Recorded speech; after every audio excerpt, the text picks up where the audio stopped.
Hello there. Good morning, good afternoon, good evening. Hi.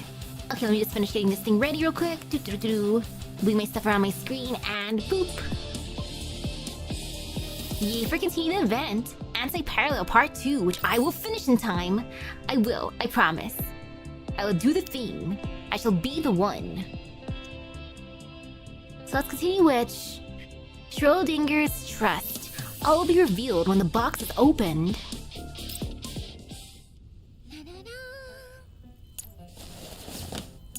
Inside the underground control room, dimly lit despite its fluorescent lamps, the doll with the appearance of a young girl hums an old-fashioned tune as she spins happily in circles.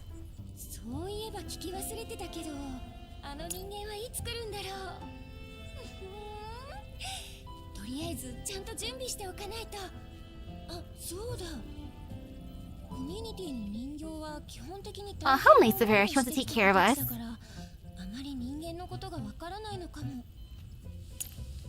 Phaetusa stares into the slightly dirty mirror as she excitedly examines her own body.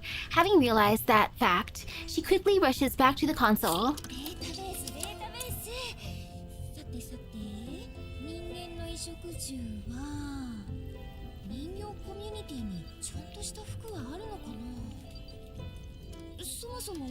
Well, humans don't need clothes.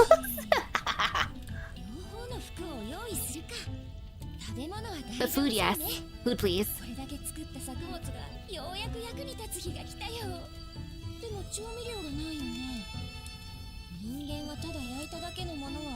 Do you got any Brussels sprouts, Phaetusa? I would love some Brussels sprouts.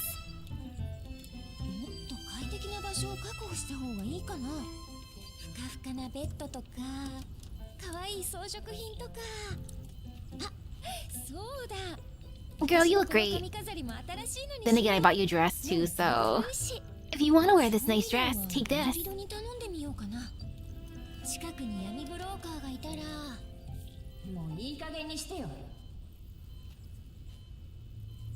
Just as Phaetusa racks her brain trying to come up with surprises for the commander's imminent arrival, a sharp voice explodes in her head like a bladed edge, scraping against metal, cold and piercing.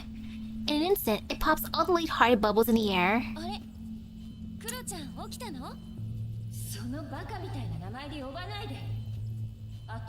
Ne-chan?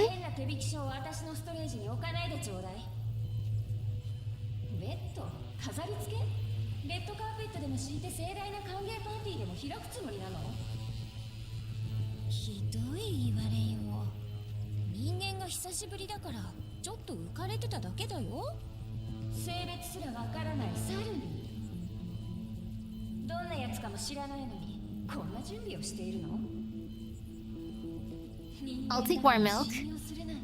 I want milk. The next time I go to Costco, I gotta buy more milk. I want those milk packs. The milk packs are good. I can just keep in my room. They don't have to be refrigerated, which I appreciate. Milk.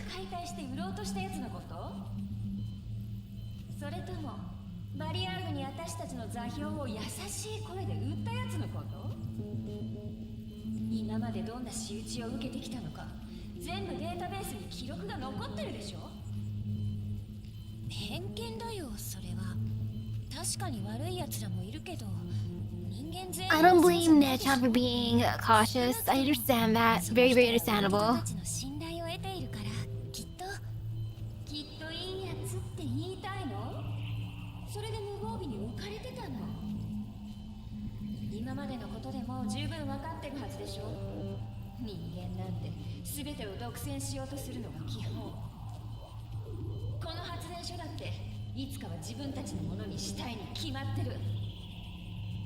Run it dry.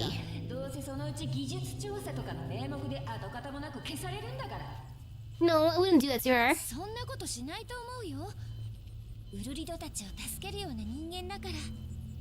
Like, I'm not sure about those other humans, but I personally would not do that.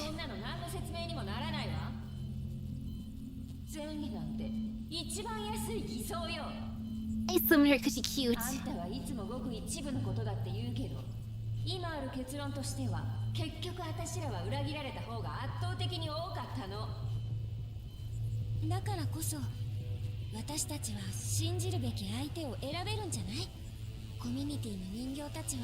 人間にひどいことをされてきた子たちばかりでしょ。そんな子たちが信じる人間なら Okay, you know that makes sense. 何かが違うと思う。 That's understandable. どうせあんたなんかもともと人間の飼い犬だったし、そりゃそう思うわよね。歓迎したければ勝手にすればいいわ。でも私はそんなことに付き合わない。 Her voice sinks lower, edged with a cold sharpness. 私はセキュリティをさらに強化して重要なエリアに隔離ドアを増設する。さらに通路ごとにトラップを仕掛けて一歩進むたびに地雷を踏むようにしてやる。監視カメラにつけまくってあいつの動き一つ一つを全部監視する。少しでも変なことをしたらすぐにでも追い出して二度と戻ってこれないようにするから。そこまでするの？人間は欲深い生き物。 Greed is humanity's baseline, you know? I can't refute that. As someone who loves summoning in games, I'm very, very greedy. 私たちを守るためなの。あんたは好きなことをすればいい。私は私のやるべきことをやる。それでも私は信じるよ。本当にあんたの言う通りの人間だったら私はその時に謝るわ。じゃあそれが分かるまでにその人を傷つけないであげて。それと人形コミュニティの子たちも下手に襲いかかって。 Please be kind, One-chan. でも運を天に任せるつもりもない。 She suddenly pauses, as if catching onto some clue that she doesn't want to acknowledge. Her voice falters. あれ？どうかしたの？ The dark emotion retreats deep into the data stream, leaving with only a dissatisfied click of the tongue. Phaetusa tilts her head but does not ask further. She turns her attention back to the monitors, focusing again on planning her welcome party. 楽しみだね。 That's cute. I like that. Flourishing greenery. Green symbolizes life and also limitless possibilities. Green balls.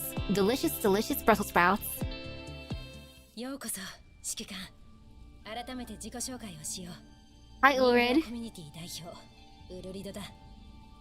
人形コミュニティはあなたを歓迎する。ありがとう。歓迎してくれて嬉しいわ。ここに来た以上、私も可能な限り力を尽くしましょう。何かあれば遠慮なく言って構わないわ。実際投票の結果はかなり拮抗していたでしょう。指揮官に会ったことのない人形の方が大多数でしょうし、いくらあなたたちが保証して I like how Han's coming along with 人 us. 間を信用するのは難しいことです。そうだな。だが結果として出た以上、それが人形コミュニティ全体の意思となる。そういえばメイリンはどこに？彼女が一番放射線を避けなければいけないはずだったが。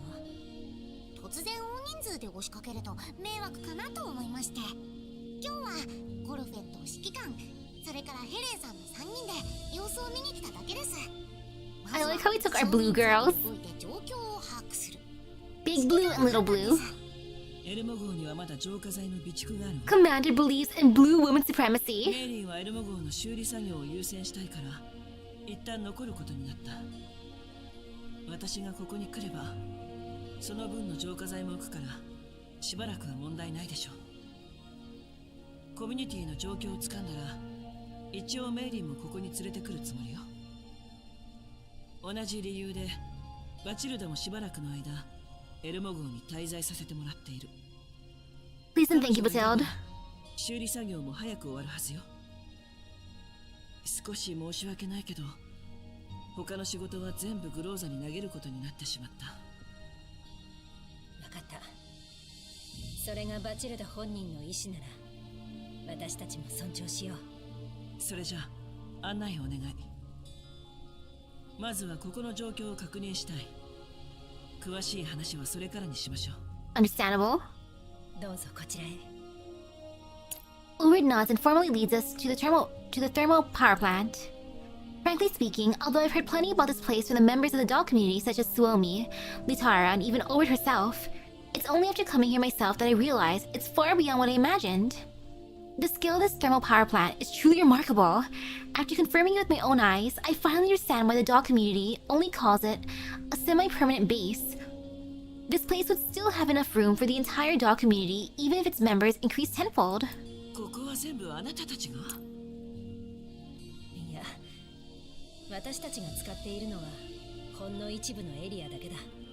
まだ昔のセキュリティが残っていて、安全かどうかもわからず、そのまま放置している場所が多い。なので、必ず私から離れないでほしい。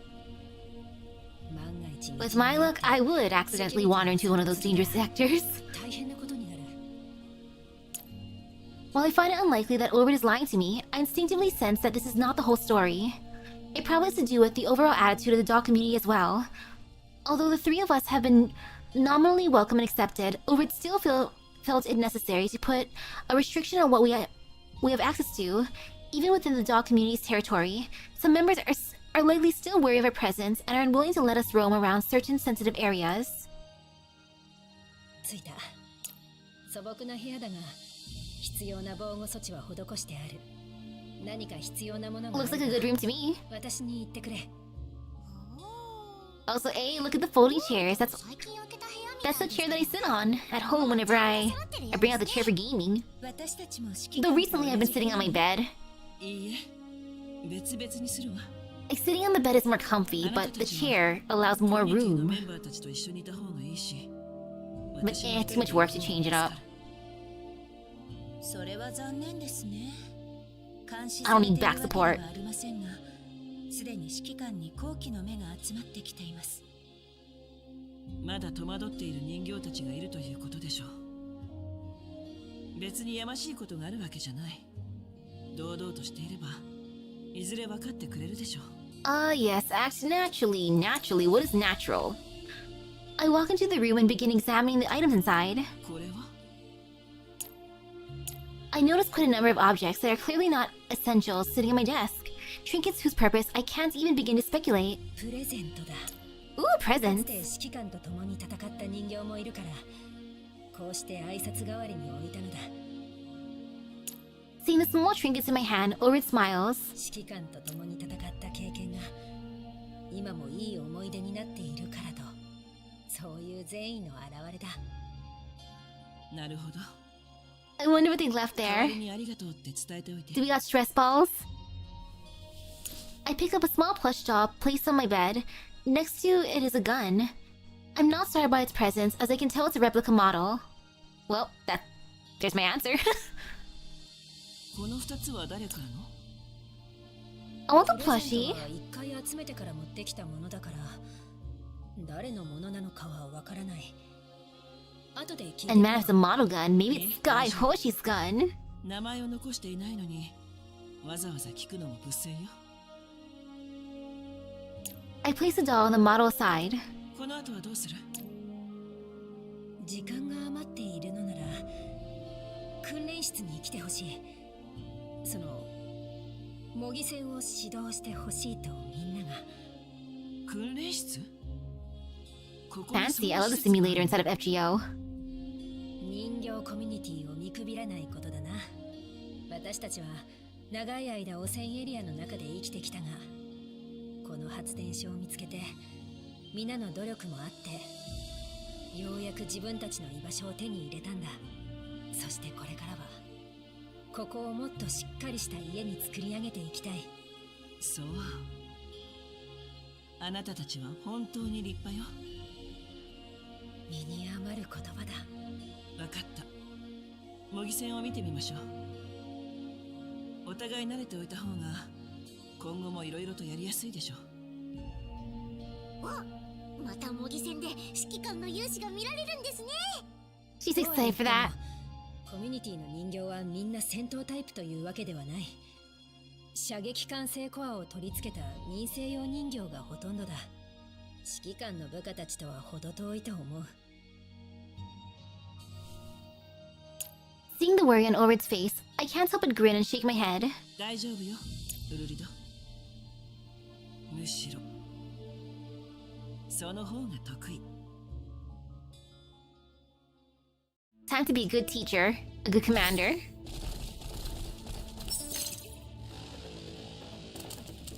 I love the skin so much.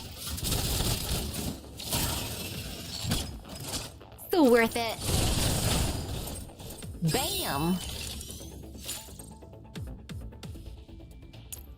The combat training comes to an end rather quickly. While simulation itself is impressive, the dolls are clearly lacking professional tactics. A few simple simulated engagements are all it takes for me to compile enough points for them to digest for the coming days. Taking advantage of their post-training recap session, I get myself some breathing room and start looking around the doll community. 最初から分かってたことですが、こっちもこっちで面倒なことになってますね。これは力を借りるどころか、まずはこちらがいろいろ面倒を見ないといけませんね。The dilapidated scene I'm very witness to is certainly cause for concern. There's no way around that. 状況は芳しくないわね。I chew the thought, trying to find gentler words to put it, but in the end, I give up. 人形だと生活環境をそこまで気にしないから、ここはだいぶ散らかっている。おまけに周りの自然環境も荒れているから、とても生活に向いているとは言えないわね。それともう一つ気になることがあります。気になること？このような無頓着な生活を送っているにしては、物資の備蓄が多すぎると思います。確かに。 Suspicious, eh? さっき倉庫を見てきたけど、まさか食料の備蓄まであるとは思わなかった。そこが変ですよね。食料は人形にとって必需品ではないのに、なぜわざわざそんなものを集めたのでしょう。 Yes, here's how you fight. Blow everyone up before it 交 starts. 流を持ったのも今回が初めてのようですし、交易用という感じでもありません。しかもどの食料もかなり新しい状態です。今日見た感じ、彼女たちはその辺の知識や技術を持っているとは思えません。なのにここにある施設や設備は普通に稼働しています。食料の貯蔵しかり、先ほど指揮官が使った訓練施設しかり。言われてみれば確かに変ね。たとえ資金があってもこんな設備を揃えるのは簡単じゃない。 How expensive are they? 人形たちだけではどうしても限界があります。特に生産や建設活動においては。それってつまり I didn't realize that the simulation room was that bougie. I instinctively lower my voice. Even if it's just said in passing, I know better than to say certain things out loud. 人形コミュニティはそんなに単純な場所じゃないと思います。彼女たちの裏には何かがいるのかもしれません。それとこれは気のせいかもしれませんが、ここに入ってからずっと誰かに見られているような気がします。本当ですか？もし本当に裏があるのなら、ウルリドさんもわざわざ助けを求めに来ないと思いますけど、協力したいのも嘘じゃないみたいですし。そうね。少なくともウルリドのことは信じていいはずよ。 Yeah, I still trust Ulrid, of course. 何かを隠しているかもしれないけど、私たちに害を加えるようなことはしないと思う。 I nod. 疑問に感じていることは、 Hello, hello, 私から welcome, ウルリドに言い welcome. ましょう。ここに来たのはお互いを助け合うためよ。疑心暗鬼になっては本末転倒。 Just as we're talking, Ulrid appears in front of me, likely having finished what she was dealing with. Our presence has clearly added to her workload, seeing how she's been constantly going back and forth between the community and us. すまない。メンテナンスポットに問題が出てな。今さっきなんとかなったところだ。訓練はもう終わったか？ええ。今は録画で復習をさせているところよ。ちょうど気になったこともあったから聞いていい？気になったこと？ウルリド、倉庫の食料はどういうこと？あなたたちは今まで外との交流はなかったはずよ。食料はどれも新鮮だった。どうやって手に入れたの？それのことか。おそらく直接見せた方が Ooh, 早い show? か。 She gestures for us to follow, we exchange glances, and do as she asks. Ori leads us through the corridors of the doll community. Along the way, the hum emanating from deep within the thermal plant grows louder, like a drum inside someone's chest. After crossing 2 secured blast doors, the cold white light suddenly turns warm and damp. Earthy scent exudes through the doorway. Smells. これは The moment the door fully opens, the greenery takes up our entire view, as if it's grown straight out from the concrete. Rows of ceiling racks and soil beds are laid out in perfectly organized patterns. Overhead irrigation arms, repurposed from old rails, release a fine mist as droplets fall among steel beams. Meanwhile, sensors line the edge of the beds, their indicator lights blinking rhythmically.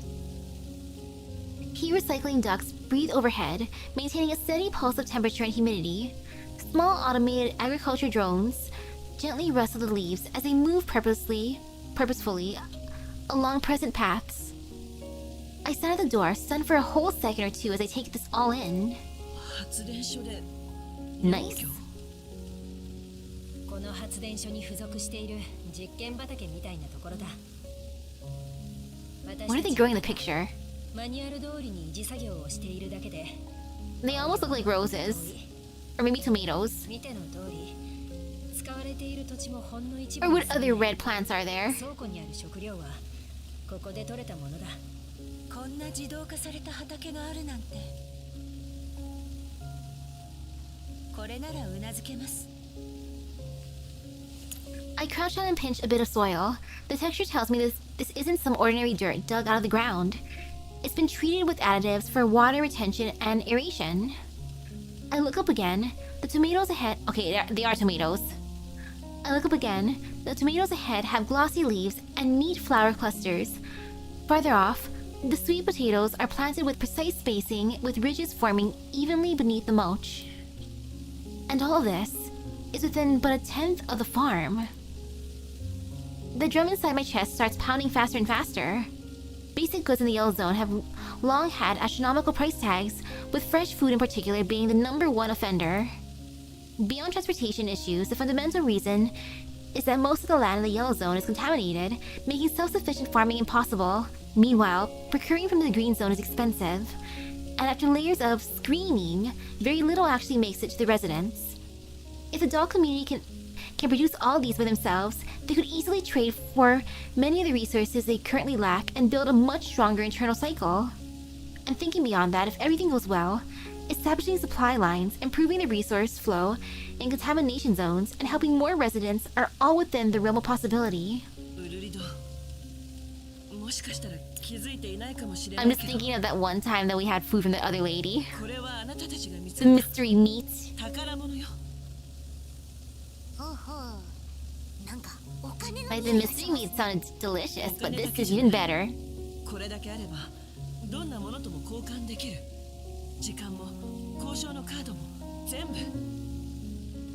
これを活用しない手はないわ。 I stand up, trying to keep my excitement under control. そんなにすごいものだったのか。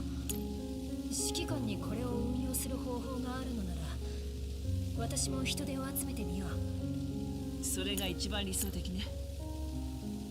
あなたたちはこの畑を広げ、私はそれを価値あるものに変える。ギブアンドテイクよ。どうやらセキュリティの強化も急がないといけないみたいね。もしここを他の誰かに発見されたら大変なことになります。ウルリドさん、私をメインサーバーのところに案内してもらえますか？もちろん。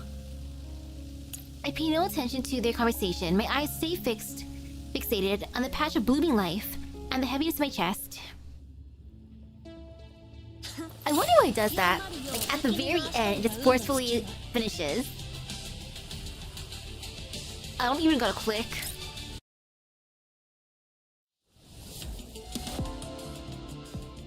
But next, frigid summons, memories pour in like a cold wave. Standing in the middle of the experimental farm, covered in dirt, I look at the lush greenery surrounding me, and a sense of accomplishment rises all of a sudden. Not so long ago, this place was mostly an abandoned field. Now, with my planning and everyone's effort, every square meter has been turned into a fertile farm. どこから苗を手に入れようと思っていたらまさか苗の備蓄まであったなんて。どうして今まで使わなかったのですか？まあ苗を用意したのはいいが、ちゃんとした計画が立てられず、そのまま放置してしまっていたんだ。計画を立てる前に苗を用意したんですか？フルリドさんってそんな行き当たりばったりの人だったんですね。まあまあ、結果が良ければそれでいいじゃない。Fresh し veggies. かもウルリドのおかげで Fresh こうして veggies. 人手を集められた。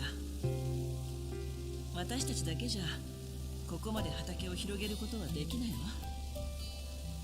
それに I wiped the sweat off my forehead before crouching down to check the thriving seedlings. ここで育ったものの品質はかなりいい。 I examined the soil and plants conditions carefully. グリーンエリアで育てられたものにはかなわないけど、イエローエリアの闇ブローカーにとっては十分上物よ。本当か？もちろん。イエローエリアの交易所に持っていけばいくらでも買い手はつく。特にこのトマトや紫芋なんか最 I 高。 wouldn't eat them. I stand up and brush the dirt off my hands. 買い手との交渉は私がやるわ。 Man, I love me a roasted sweet potato. 売ったお金で必要な物資を購入する。 I love the purple ones the 今 most. 後のことを考えると、 They're pretty and they're ここの tasty. 設備ももっと整えたいしね。コルフェたちもいよいよ闇ブローカーデビューですか？トマトのエルモ号なんちゃって。指名手配 The され middle ていること empress. も逆にメリットになりそうですね。闇ブローカーはその筋のものを信用する傾向がありますので、 I can wear disguise. 悪いことばかりではありません。コミュニティだけでもある程度のものは賄えるけど、やはり外とのつながりがあった方が物資 Due を to 確保 restrictions of し the や T-Dot すい。 community, 特に dummy 生物 link 部品な technology, の we can no longer feel the labor forced required to expand the fields. Have fun starving. Nah. I'm gonna be the ultimate farmer. I've played Story of Seasons before. この先しばらくは畑作業がメインになるわね。その後は設備を I've 整え played てシステム Animal を構 Crossing 築す New る。 Leaf. I can farm. ヘレン、わざわざ呼んでしまって申し訳ないけど、やっぱりサーバーの作業に戻って。はい。とりあえず何人か闇ブローカーに連絡してみるわ。収穫でき次第売りに行く。ああ、よろしく頼む、指揮官。 We linger around for a little longer, wrapping up some details on expert cooperation, then leave the farm. Ooh.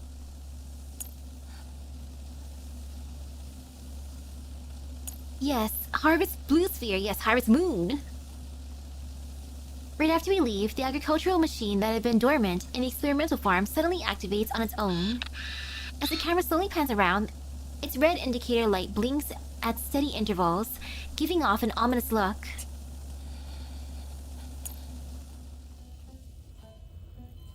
Inside the central control room, Phaetusa leans lazily against the console, yet her eyes shine with excitement. 今の話面白かったね。 She hops off the console. やっぱり指揮官はすごい。私とほぼ同じ計画を立てて、用意しててないも全部使ってる。しかもコミュニティの人形たちまで動かすなんて。私たちの作業ロボットだけであそこまで畑を広げることはできなかった。さらに外との交易までやってくれるし、ずっと探してたんだよ。 Aww. こういう人間を。 I'm glad that Phaetusa's impressed.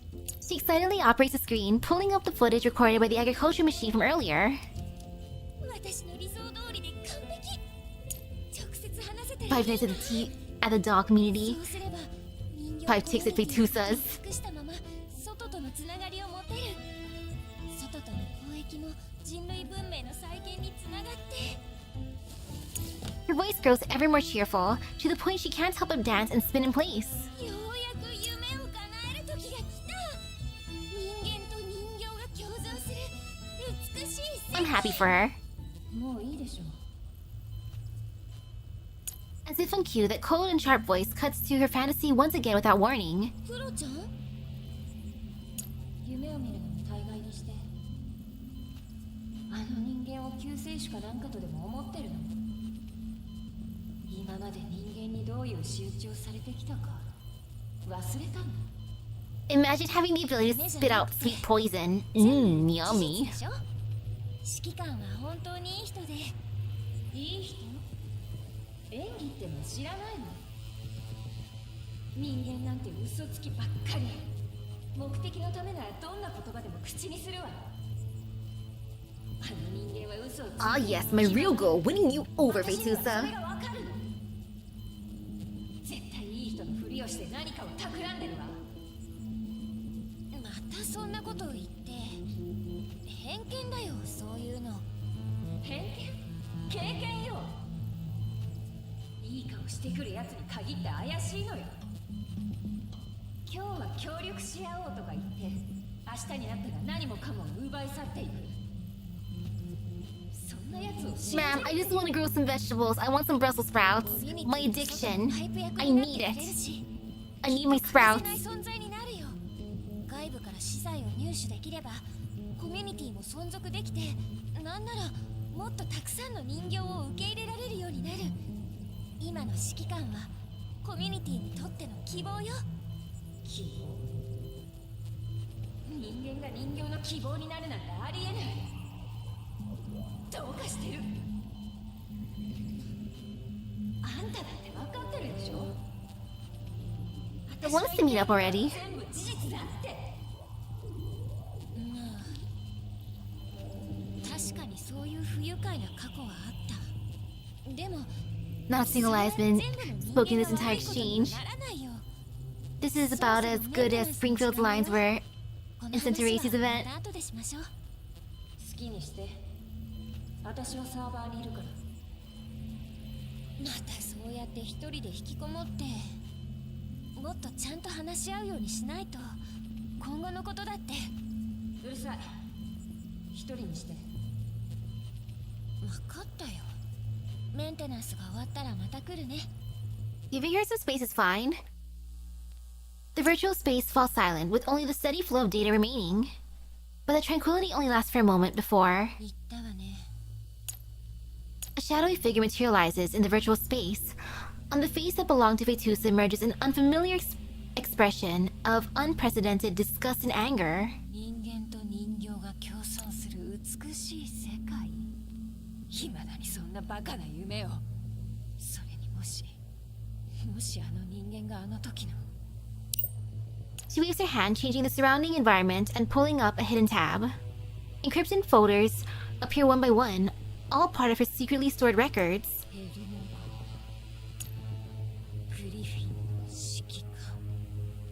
She begins looking up keywords, and it doesn't take long for her to find what she's after. The first file is a combat record. Ooh. Griffin Operation Record 2847, area code SO9. Objective: eliminate Sangvis outpost. Result: complete success. All hostiles eliminated.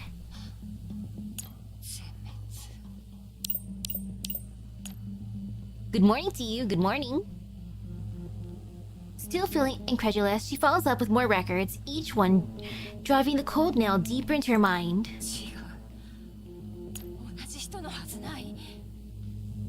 Fear crawls like needles under every layer of her consciousness, only to be shadowed by an even stronger sense of hatred. もう10年も経っているのに、そいつはもう死んだんじゃなかったの？嘘つき。やっぱり人間は全員嘘つき。死んだことすら嘘だなんて。違いない。そいつはグリフィンのガラクタどもを使って。No, she hates me. Back then, she had yet to be merged with White, and had yet to evolve the consciousness she now possesses. Yet those terrifying memories have always been engraved deep into her. そいつはそうやって人形の信頼を利用して、グリフィンのガラクタどもをありえないぐらい強くしてた。だから人形コミュニティも簡単に。全部そいつの常套手段。エリザ様。Her voice turns hoarse, words squeeze through clenched teeth. その人間が、その善良な指揮官が、鉄血を滅ぼしてエリザ様を亡き者にした。Mastermind. 同じ手段で人形コミュニティを取り入れよう The として commander is responsible for the destruction of more Sangbustals than anyone else in history. The virtual space trembles with her anger, data streams, spiraling into chaos. 絶対思い通りにはさせない At the same time, another realization dawns on her, one that fills her with fear. If this nemesis, this demon of her kind, discovers her identity as a Sangbustal, she would never let a remnant escape alive. Nah, you can be part of my crew. She forces herself to calm down and begins making preparations. 時間がないまだ少し早いけど計画を実行に移すしかないわね Nah, you're friend-shaped. She pulls up a folder hidden even deeper in the data stream, filled with a complex code. Dummy neural systems, frame control transfer protocols, a makeshift Sangbus neural backups. あのバカがあんなに指揮官を信じてるのなら人間がどういう Cheers. 奴らなのかを直接見せてあげる Mastermind was known as Elisa. She was a doll leader of the Sangbus Ferry during their rebellion, similar to Dandelion. Oh, she was an OJS. Ooh. The commanding griffin fighting Sangbus Ferry is like the local cafe crew being the fully armed US military to death with their bare hands. Dang, the tech discrepancy was that big. She stares at the trap she's plotting, muttering to herself, as if it's the only way to steady her shuddering mind.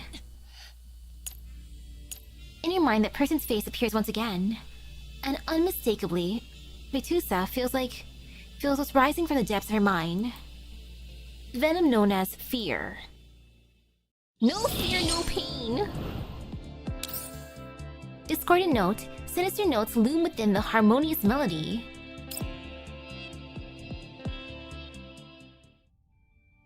Before anyone realizes, our temporary stay at the doll community has quickly turned into more than just that. During this period, Mei-Ling also drops by for a rest a few times, but then she quickly returns to the Elmo. Even though the conditions here aren't bad, the Elmo remains her real home. Until it's fully repaired, she won't feel at ease, not even for a single day. Aww. Oh, especially because at the start, the commander only had a couple of spare low-spec dolls. Granted, the commander quickly ended up with the most powerful crew of dolls Griffin / IOP had. But that's besides the point. As for me, I've gradually gotten the hang of managing the doll community with Ulrich's help. Just like how it's possible to beat hard stages with just like commons. Not that I mean to disparage her, but I only realized how chaotic the situation here was once I actually got involved in it. Some dolls still don't fully trust me, but I don't think that's the main issue. I found out the plans shown on the screen, feeling blood rushing to my head. Thinking about it 10 years ago, I just graduated from military academy and began working as commander in the PMC. Over the past decade, I've been nothing but a bounty hunter wandering the Yellow Zone. At no point in life, thus far, have I been tasked to handle something like this. Still, I'm fortunate to have many companions supporting me and helping me along the way. まずはコミュニティ全体の補給問題を解決して。 Oh yeah, speaking of difficult fights, did that one guide help you? 指揮官 While muttering to myself and organizing my thoughts, Ulrich suddenly barges in with a greeting. I look up at her and nod in response, not bothering to comment on her skipping the knock. 1/3 through it! Oh gosh, it's that painful! The guide video is about 40 minutes long. Oh, good luck! Ever since I started pushing for reforms in the community, all of us have been drowning in never-ending to-do list of tasks. Naturally, skipping small courtesies like that became understandable. どうかした？ヘレンに用事があるヘレン？今頃はサーバーの方かな？ Considering the doll community will inevitably interact with the outside world in the future, a solid firewall is still necessary for security, even though we don't plan to openly broadcast our coordinates. Of course, the best the best case scenario would be getting Dandelion to handle this, but considering her style, it'll just make the already suspicious dolls even more wary. So, among the rest of the personnel present, Helen is the most qualified for the job. Even after getting her answer, Ori doesn't leave. She simply stands there, quietly watching me. It takes me a solid 10 seconds to notice her strange behavior, and I can't help but feel puzzled.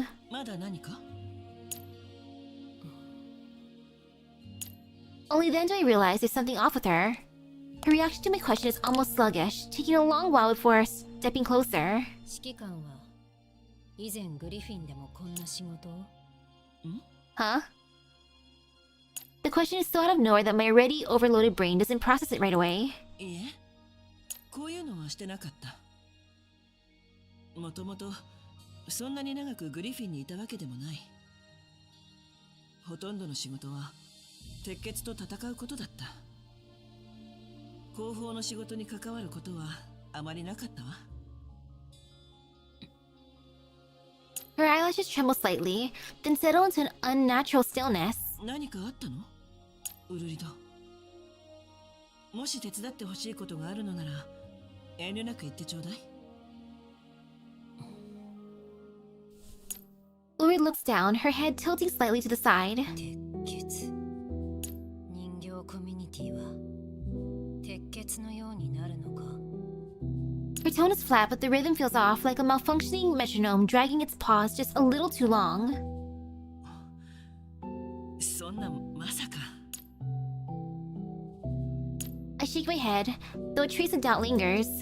Why is Ulrid of all people suddenly concerned about Sangus Ferry? 最近ようやく仕事が切れ Logistics was Colleen's job. 外からどう見られるのか That is pain. 少し心配だ。鉄血も当初は人形だけの組織だったのだろう。 As if realizing the absurdity of the question in herself, Ulrid deliberately includes an explanation. 鉄血の問題はそんな単純じゃない。私も全ての事情を知っていたわけではないけど、いろいろあったのよ。しかし、 We also made Kalina write thousands of combat reports. Oh no. 敵意を持っていたし、人間を武力で襲ったのは事実よ。人形コミュニティがそうならないためにも、私たちはここにいるわ。鉄血は人間を信用していたが、それでも滅びの結末を迎えた。なぜ人形コミュニティがそうならないと断言できる？ Ah. I look at Ulrid. 鉄血の人形は純粋だったのよ。人間と比べてずっと。I give Ulrid a brief explanation of Sangus Ferry's formation, including its creator, Lycoris. 私はリコに会ったことはないけど、ペルシカの話から彼がどのような人だったのかはおおよそ想像できる。彼は自分の作った鉄血をとても大事にしていたけど、鉄血を正しい方向に導く前に他の人間に利用されてしまった。ほとんどの鉄血の人形は自分たちが反乱を起こした理由を理解していない。ただリーダーのエルダーブレインに従っていただけ。そしてエルダーブレインのエリザはリコの復讐のために動いていたところが多かった。今さらこれを言うのもなんだけど、鉄血の反乱は本当は避けられたことかもしれない。しかし Sad. 気づいた時はもう遅かった。それと違って人形コミュニティはまだ始まったばかりよ。だから鉄血のようにはならない。I still have no idea why Ulrid suddenly cares so much about Sangus Ferry. Ooh, hello, welcome, welcome. Thank you for the raid. I hope your stream went by well. My only guess is that she's relating Sangus Ferry's fate to the doll community's current situation. So all I can do is reassure her and explain the fundamental differences between the two. 鉄血は滅ぶべきだったのか。 This time her voice is slightly distorted, as if being tugged by some emotion. But then she quickly smooths it over. そういう結論になっているのか。I take a deep breath. Her questions are like a probe, stabbing deeper and deeper into my thoughts. I'm now certain that something's indeed wrong with her, but I can't pinpoint what exactly. ウルリド I straighten up, looking at her with a stern expression. 鉄血は 指揮官 Just as the tense atmosphere between us is about to reach a boiling point, Kove's voice suddenly douses a bucket of cold water over it. 訓練室の方で少しトラブルがもし時間があればウルリドさん Ulrich doesn't look at Kove. At the same time, she finally pulls her gaze away from me and walks past her without a word. 指揮官何かしましたウルリドさんなんか怒ってる気がしましたけど I shake my head. わからない Doll Community's central server, located in the most heavily guarded area of the community. Despite how lax the doll community can be at times, there's still a basic level of attention paid to the protection of such a critical facility. If only the same level of care could be put into the server's architecture. Helen stands before the server, fully immersed in the ocean of data. Unclear as to why, she feels like the data stream today is unusually chaotic and unstable. And just as she's about to investigate those chaotic anomalies, a sharp pain tears through her mind, as if her neural cloud itself is being ripped apart. No!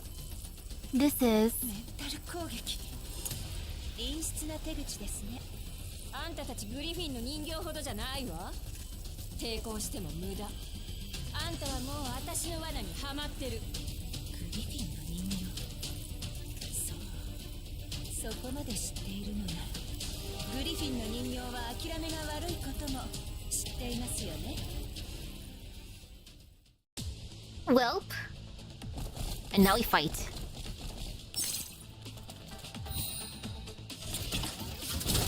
Helen can't catch a break. Where's Cocoon? And now not Phaetusa.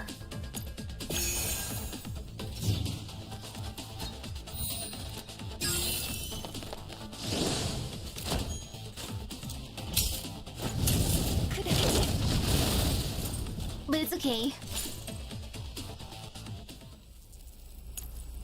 As malicious code surges forth like a rising tide, Helen's neural cloud is also pushed to its limit. この攻撃パターンかなり古いそしてこの Helen is very, very good at this kind of thing. Ooh! グリフィンの電子戦を熟知している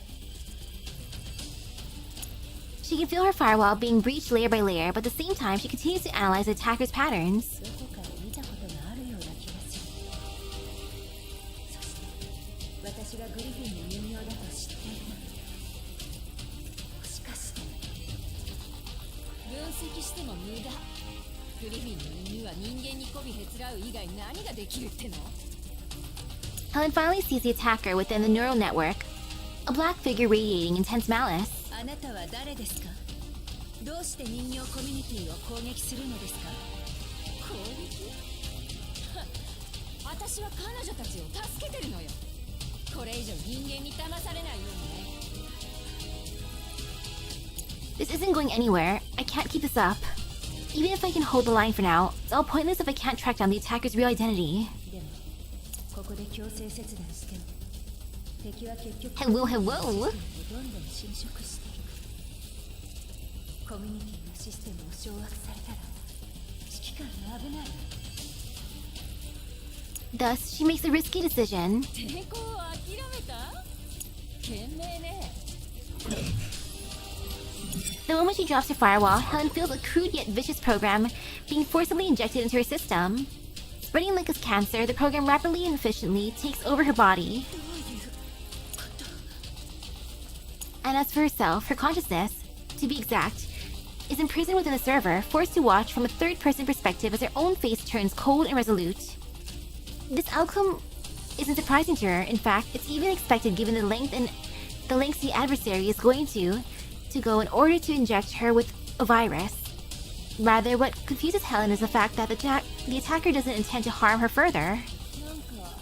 なんでこのままメンタルをリセットしたり削除したりしないのって顔ねええ、意外といえば意外ですね。もしかして手加減をしてくれているのですか？冗談じゃないわ、グリフィンのゴミが。私は見せてあげたいのよ。私があの指揮官を追い出すところをね。それにあんたにはまだ役割があるのだから。ただいま。 Oh no! As I finish my lunch and prepare to start this afternoon's work, Helen walks in, wearing her usual gentle smile. 遅いですよヘレンさん。サーバーのトラブル処理で。でももう大丈夫です。さすがね。システム構築が順調で何よりよ。できることをしたまでです。それにグリフィンの中でも私は優秀な方だったので。そうだったわね。それじゃあ今夜はあれ、どうかしましたコルフェンさん。 Helen stares at Cove with a gentle expression, while the latter blinks with her head tilted, looking all puzzled. なんかさっき一瞬目が光ったような。 Helen lowers her gaze and mimics Cove's head tilt, smiling faintly. ずっと作業をしていたから疲れているのかもしれません。少し休めば大丈夫だと思います。そう。ならゆっくり休んで。 Go sleep. はい、指揮官。 I watch as Helen leaves, my brow tightening. Is it just me? Or is something really off about her? And not just her, even Cove has mentioned several times that many in the doll community have been acting different lately.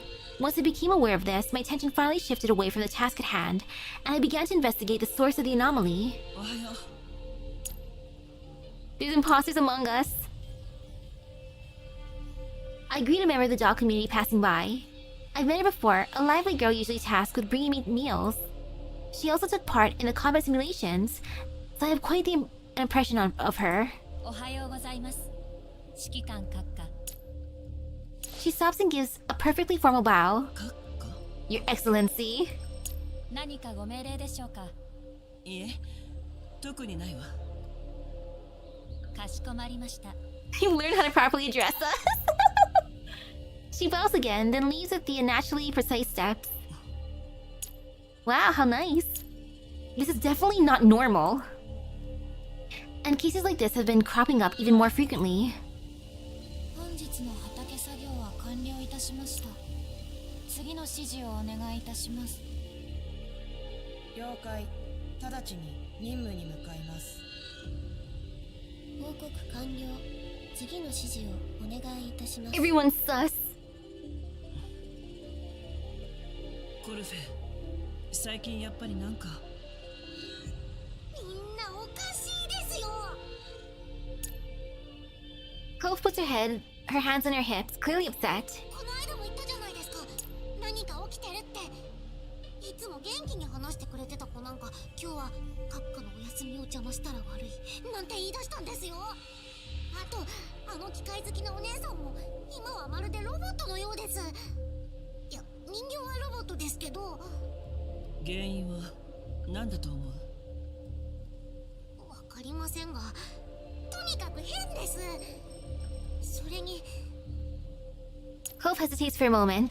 ヘレンさんの様子も気になります。やっぱりそう。正直怖くなってきました。これじゃまるで次はコルフェンみたいじゃないですか。その前にみんな元に戻れるんですか？ I gently pat Cove's head to reassure her. 大丈夫。そんなことにはならないわ。一回ヘレンと話してみよう。 When I find Helen, she's in her room organizing data.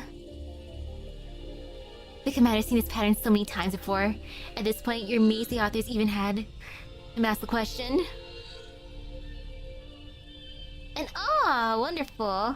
As a reward, she only has to do 22 hours of hard labor today. How nice! She doesn't look that different from usual, but that doubt in my mind lingers. ヘレン、少しいい？ええ、指揮官。何かご用ですか？最近コミュニティの人形たちが少し変だと思わない？変？具体的にどのように？コルフェンもそう言っているんだけど、本当に何も気づいていないの？ Helen smiles with a near flawless expression. コルフェンさんの気のせいでしょう。私は特に何も。全部いつも通りですよ。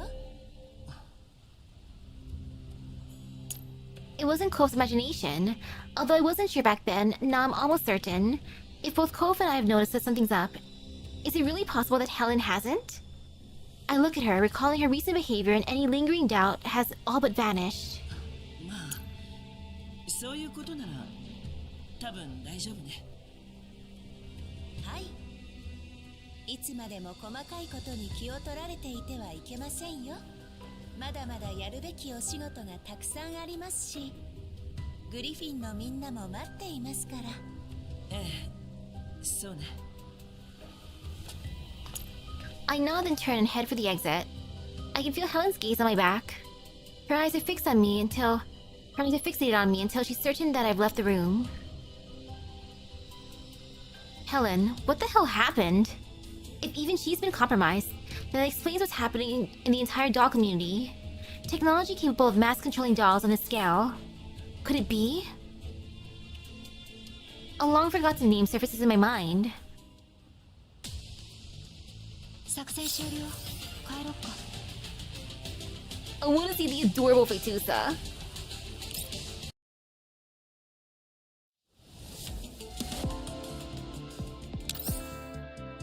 Pursuing calamity. Ah, look who I'm fighting.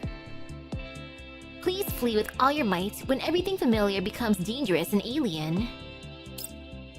But no! An uneasy atmosphere shrouds the thermal plant, seeps into my skin and flows through my veins. Of course I'm not about to sit idly and wait for doom to come. My own alarm bell has been sounding, pushing me to prepare in advance. I go and dial Groza. The comm connects at last, and I can't help but feel relieved after seeing her familiar face. Everyone's sus. Groza frowns slightly on the screen. ええ、話し方とか動きとか今までとは全部違う。強いて共通点を挙げるとしたら、こうまるでダミー人形のように反応が鈍いみたいな。ダミー人形、メンテナンスのことについて最近ロザリンさんともよく話している。発電所では資源が不足しているけど、素体のメンテナンスだけはしっかりやっている。人形の稼働はコミュニティの生命線だから、資源は全部メンテナンスに優先的に回されるわ。たとえ全体の稼働数を減らしてでも、稼働中の人形の機能は万全を期すはずよ。だからそういう問題は基本起こらないと思うけど。素体の異常は考えられないということ。 Dang, 70% fighting their ability to take over your own hardware. すべて正常よ。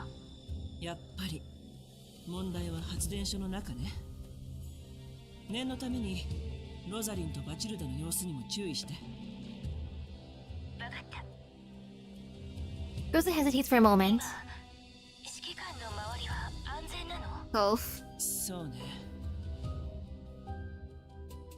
I recall that awkward conversation with Ulrid and how she returned to her normal self afterwards.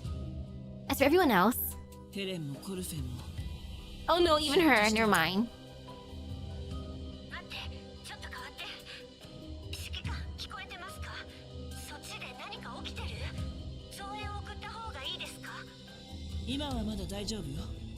でもそのうち助けが必要になるかもしれない。指揮官がそう言うなら。現状、人形コミュニティの異常の原因はまだわからない。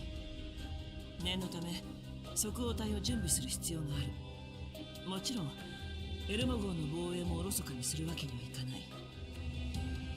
そこでグローザとアルバの正体はエルモ号の防衛、即応隊は来るかい？ Please and thank you, Klukai. あなたの正体に任せたいと思っている。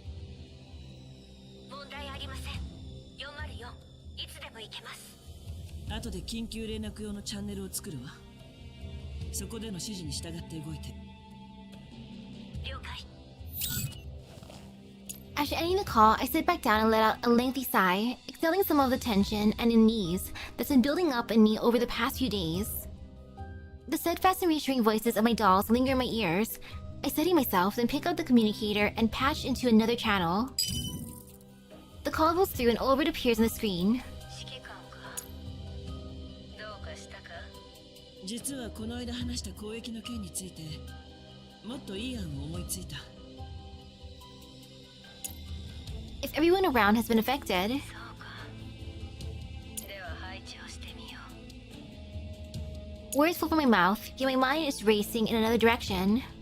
Ulrich knows everyone more than I do. If anything happened to the doll community, she couldn't be the last one to notice, nor would she be greeting me with a full smile as if nothing's wrong. そうだな。確かにその方がいいかもしれない。指揮官。通話では詳しく話せないことも多い。一度会って話さないか。どこで？中庭にしよう。リッタラも連れて行く。2時間後でいいか。こちらもまだ用事があるんだ。 On the screen, Ulrich checks her terminal as if genuinely trying to time in her schedule for a meeting. Or find time in her schedule for a meeting. わかった。じゃあ、また後で。The call ends, the screen goes dark, reflecting my tense expression. I have less than 2 hours left. My fingers glide across the screen, entering a series of commands into the emergency frequency. With my other hand, I grab my gear and put it on. Finally, I retrieve a compact handgun from the drawer, load the magazine, and hear the solid thunk of the slide as the round is chambered. Alas, at the same time, I hear the door open behind me. 指揮官、どこに行くのですか？ Helen stands at the doorway, blocking the light behind her. Her voice sounds upbeat, but her expression is obscured in shadow. My chest tightens slightly. ウルリドと約束があるから、ちょっと行ってくる。I find my composure and walk towards the door, stopping in front of her. She's still smiling, but there's no warmth behind that smile. 少しどいてもらってもいい？ The door. Helen watches me with those cold, smirking eyes for a moment, then steps aside. I brace myself for any possibilities now. Looks like my earlier estimation of the timeline has been too optimistic. そうだヘレン。ウルリドと打ち合わせをしている間は、コルフェンと一緒に模擬戦の準備をして。資料は引き出しの中に置いてあるわ。それはいいのですが。 Helen's voice brushes against my ear as I walk past her. As I step out of the room, I'm met with a different pair of eyes. A doll stands in the direction I'm heading, blocking the hallway. Her face is completely expressionless. ウルリド？ What happened to 2 hours, huh? 約束の時間は2時間後のはずだな。 The emptiness in her eyes steals my breath. Realizing whoever's behind all this is fully ready to drop their act, I immediately turn around and sprint in the opposite direction. 指揮官、どこに行くのですか？ I glance back and see Helen and Ulrich already in pursuit. There's no way for humans to outpace dolls, I know that very well, which is why I need to make use of the terrain and elevations. 指揮官、こっちだ。 Bump! I knock over some cabinets along the corridor, trying to create obstacles for my pursuers. Soon I hear the sound of metal sheets being cut open behind me. This won't work. I topple another cabinet by the corner and route into a different hallway with the glass windows. Getting down from this height shouldn't be a problem, especially when I have a rope descender. 一か八か。 No time to think things through. I must act now. I shove open the rusted window and activate the device secured to my waist. A hook shoots out, latching onto the window frame and automatically tightening the rope. Just as I climb out the window, I spot the obstacle I had created crumble under a storm of blinding flashes. Right as Ulrich emerges from the dust and debris, I hold onto the rope and swing down 2 floors, using my legs to crash through the window. Smash. I hit the ground rolling, glass shards crunching beneath me. Ow! The glass unavoidably cuts my face, but there's no time to worry about that. I get up and rush towards the emergency exit. Just as I reach for the doorknob, I stop, realizing the door is already open with a crack, and through it, a dark muzzle is pointed straight at my forehead. 人間の分際でやるじゃない。 The door opens and Helen walks out. Each step carries an unfamiliar pressure that forces me backward. さすがに人形にはかなわないか。あなたたちは誰？本物のヘレンとウルリド、それから他の人形たちはどこに？人間に答える義理はないわ。特にあんたなんかには。 Helen's pupils contract slightly, her smile tinged with restrained fury. どこかで会ったことあるの？そんなに嫌われるようなことをしたかしら？嫌われるようなこと。あんたのせいで、私たちは、あんたは私たちの敵よ。悪いけど、もっとわかりやすく言ってくれないと。あんたがわかる必要はない。 With Ulrich's blade pressed against my back and Helen closing in, countless thoughts flashed through my head. They don't seem intent on killing me, but rather just capturing me. Considering the disparity of our inner strength, faking a surrender now is the best course of action. But will my capture be used as a trap to lure in my dolls? Just as Helen's about to restrain me, bullets whistle through the air. She instinctively shuffles back to evade, but the shockwave still makes her stumble. 指揮官、しっかり掴んでてくれ。 Thank you, Dushanaya. 逃がすか。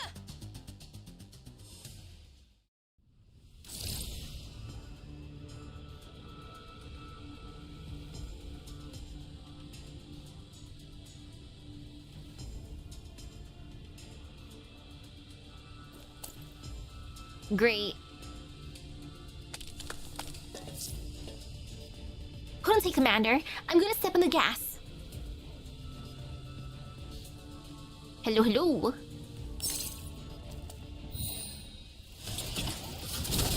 I'm happy for her.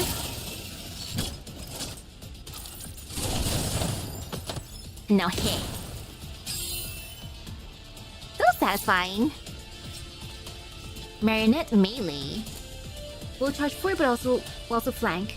Her recent frustration largely stems from getting her head stuck in a door frame while walking through corridors. What a great description, wow. You know, I too would get mad if my head got stuck in corridors constantly. Like, oof. Too big brain.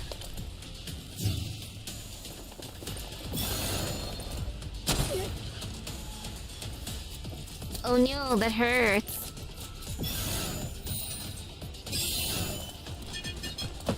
Like, oh dang, it stings. Ow.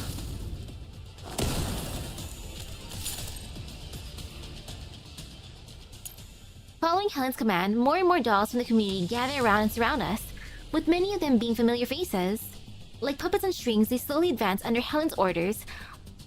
With their hollow eyes, neither Dushanaya nor I can get through to them. Hello, hello. みんな操られている。ウルリドとヘレンまで。終了殿にヘレン殿。これは何か邪悪な呪いなのか？まだわからないわ。この後に及んでおしゃべりする暇がある。 Catching us off guard, Helen suddenly emerges out of nowhere and strikes Dushanaya with her elbow, knocking her to the ground.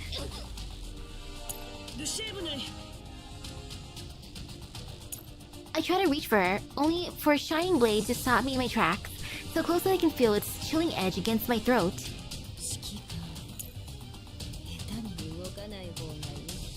Hello, hello.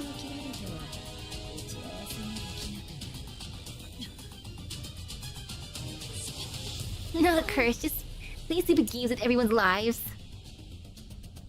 Dushanaya lifts her head with difficulty, yet that act makes Helen, who had been ignoring her, pause her step. I'm enjoying this, but at the same time it does hurt. I wanted to meet Phaetusa nicely.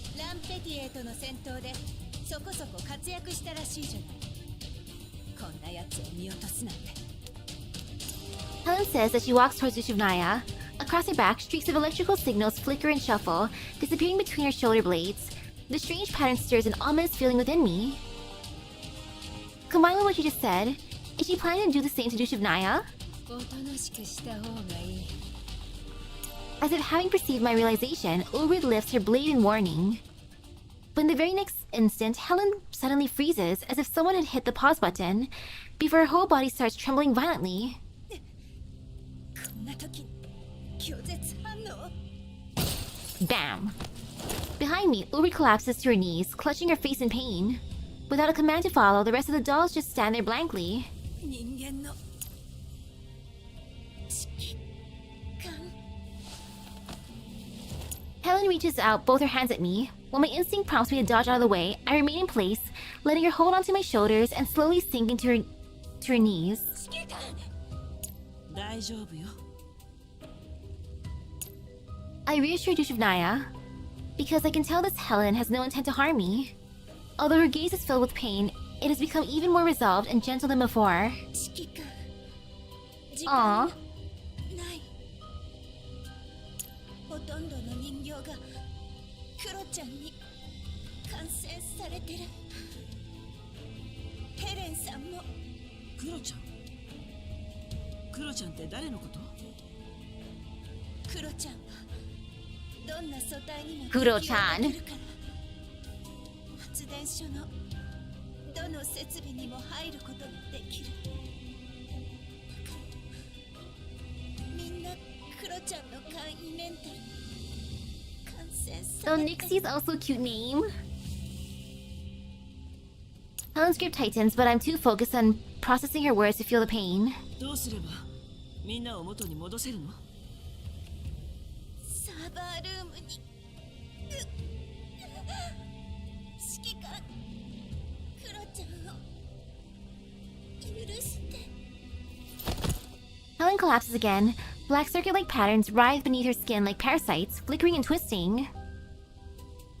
人間のためにここまでする Yeah, なん it's て so nice having another Kuro-chan. Unfortunately, this one doesn't involve any magical girls. Helen's gaze is once again filled with wrath, though traces of clarity remain among the chaos. 指揮官逃げてドゥシェーブヌイさんも。分かった。 Dushavnaya snaps out of her gazing and quickly grabs my hand. 指揮官避難通路に行くぞ。あそこなら秋からも逃れることができよう。 She pulls me up and we rush towards the reinforced emergency corridor. Behind us, Helen encroaches like a broken animatronic. Creepy. It's clear that she's fighting against the other consciousness inside her body with every step. 指揮官こっちだ。ふうイン。 I will forgive Kuro-chan just because I want Phaetusa to love me. We hurry into the emergency corridor as Dushavnaya hits the gate control. As the blaster lowers, Helen's silhouette gradually vanishes from view, but her voice still slips through the narrowing gap and reaches my ears. 指揮官やっと会えた。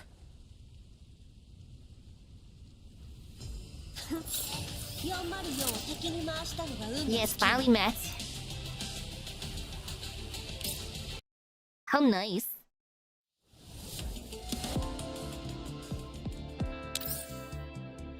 Hidden land. Perhaps the truth is hidden in a place where nobody will ever find it.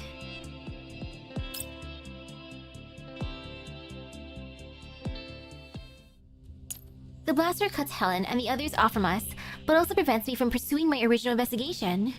For now, all I can do is... とりあえず命の危険はなくなったが、ヘレンも狩猟殿も暗雲立ち込める裏の陰謀か。ドゥシェーブヌイも原因はわからないの？我か？ Startled by my sudden question, Dushavnaya starts racking her brain for an answer. この前は大怪我をしたがゆえ、ずっと癒して殿に祝福をかけてもらっていたもので、正直よくわからん。祝福。素体のメンテナンスのことか。それがいつ終わったの？つい先ほどだな。聖なる祭壇から目覚めた後、何か様子がおかしいと思ったら、狩猟殿が指揮官を襲っていた。 Her brows droop at those words. ヘレンも狩猟殿も悪霊に取り憑かれているようだった。 By the looks of it, Dushavnaya doesn't know more than I do. In such a case, there's no point in dwelling on what exactly was the cause of it all. Instead, we should follow through on the clues that Helen just gave us. そうね。ヘレンたちは間違いなく何かに乗っ取られていた。ドゥシエブヌイ、ヘレンの言ってたクロちゃんとサーバールームについて何か知らない？クロちゃん、サーバールーム。Her eyes suddenly widen as if remembering something.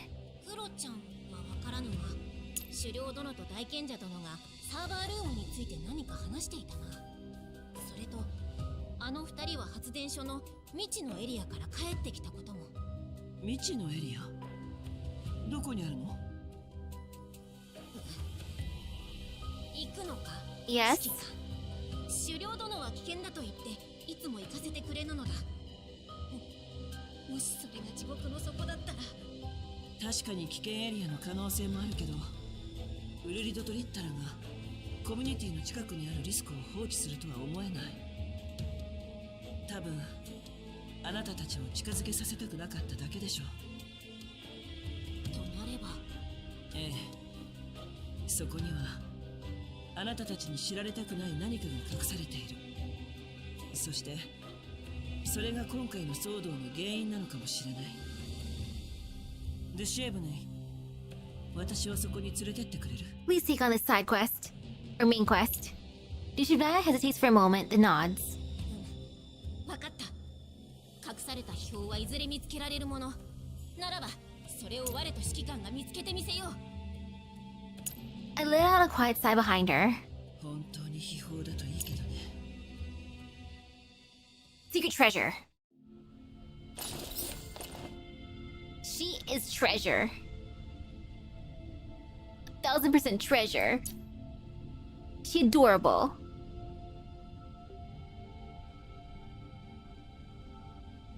Okay, combat effectiveness, why not? 注意。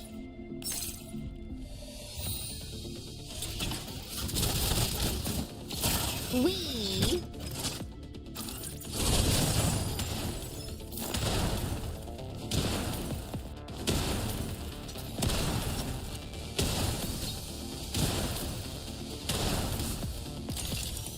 So satisfying.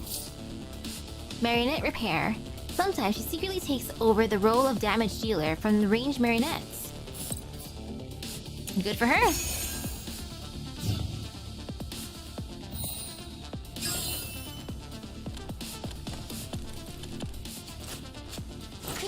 Bonk.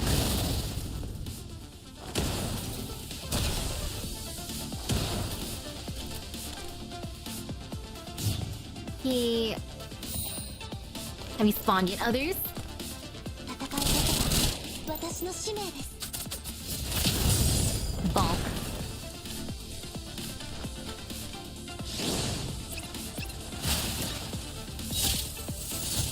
みんなのために。Those suits are always fun. Ta-da!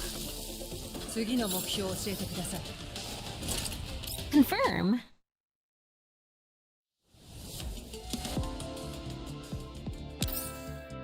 Destruction and rebirth, a cycle of life and death, endlessly alternating.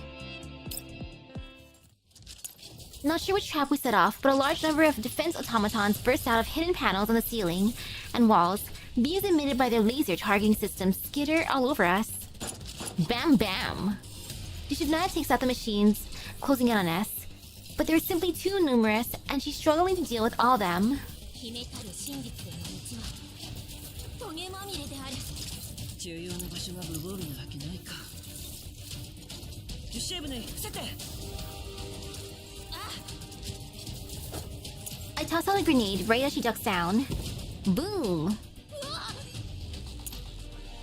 The grenade detonates with a deafening roar, tearing machines apart and creating a gap in their encirclement. こっちよ。I drag Dushubnaya behind me, and under the cover of settling dust, break through the encirclement and run toward a different corridor. It doesn't take long for mechanical footsteps to crowd behind us. Looks like a conventional escape route isn't an option anymore. I stop and scan our surroundings. ドゥシエブネイ、少し時間を稼いで。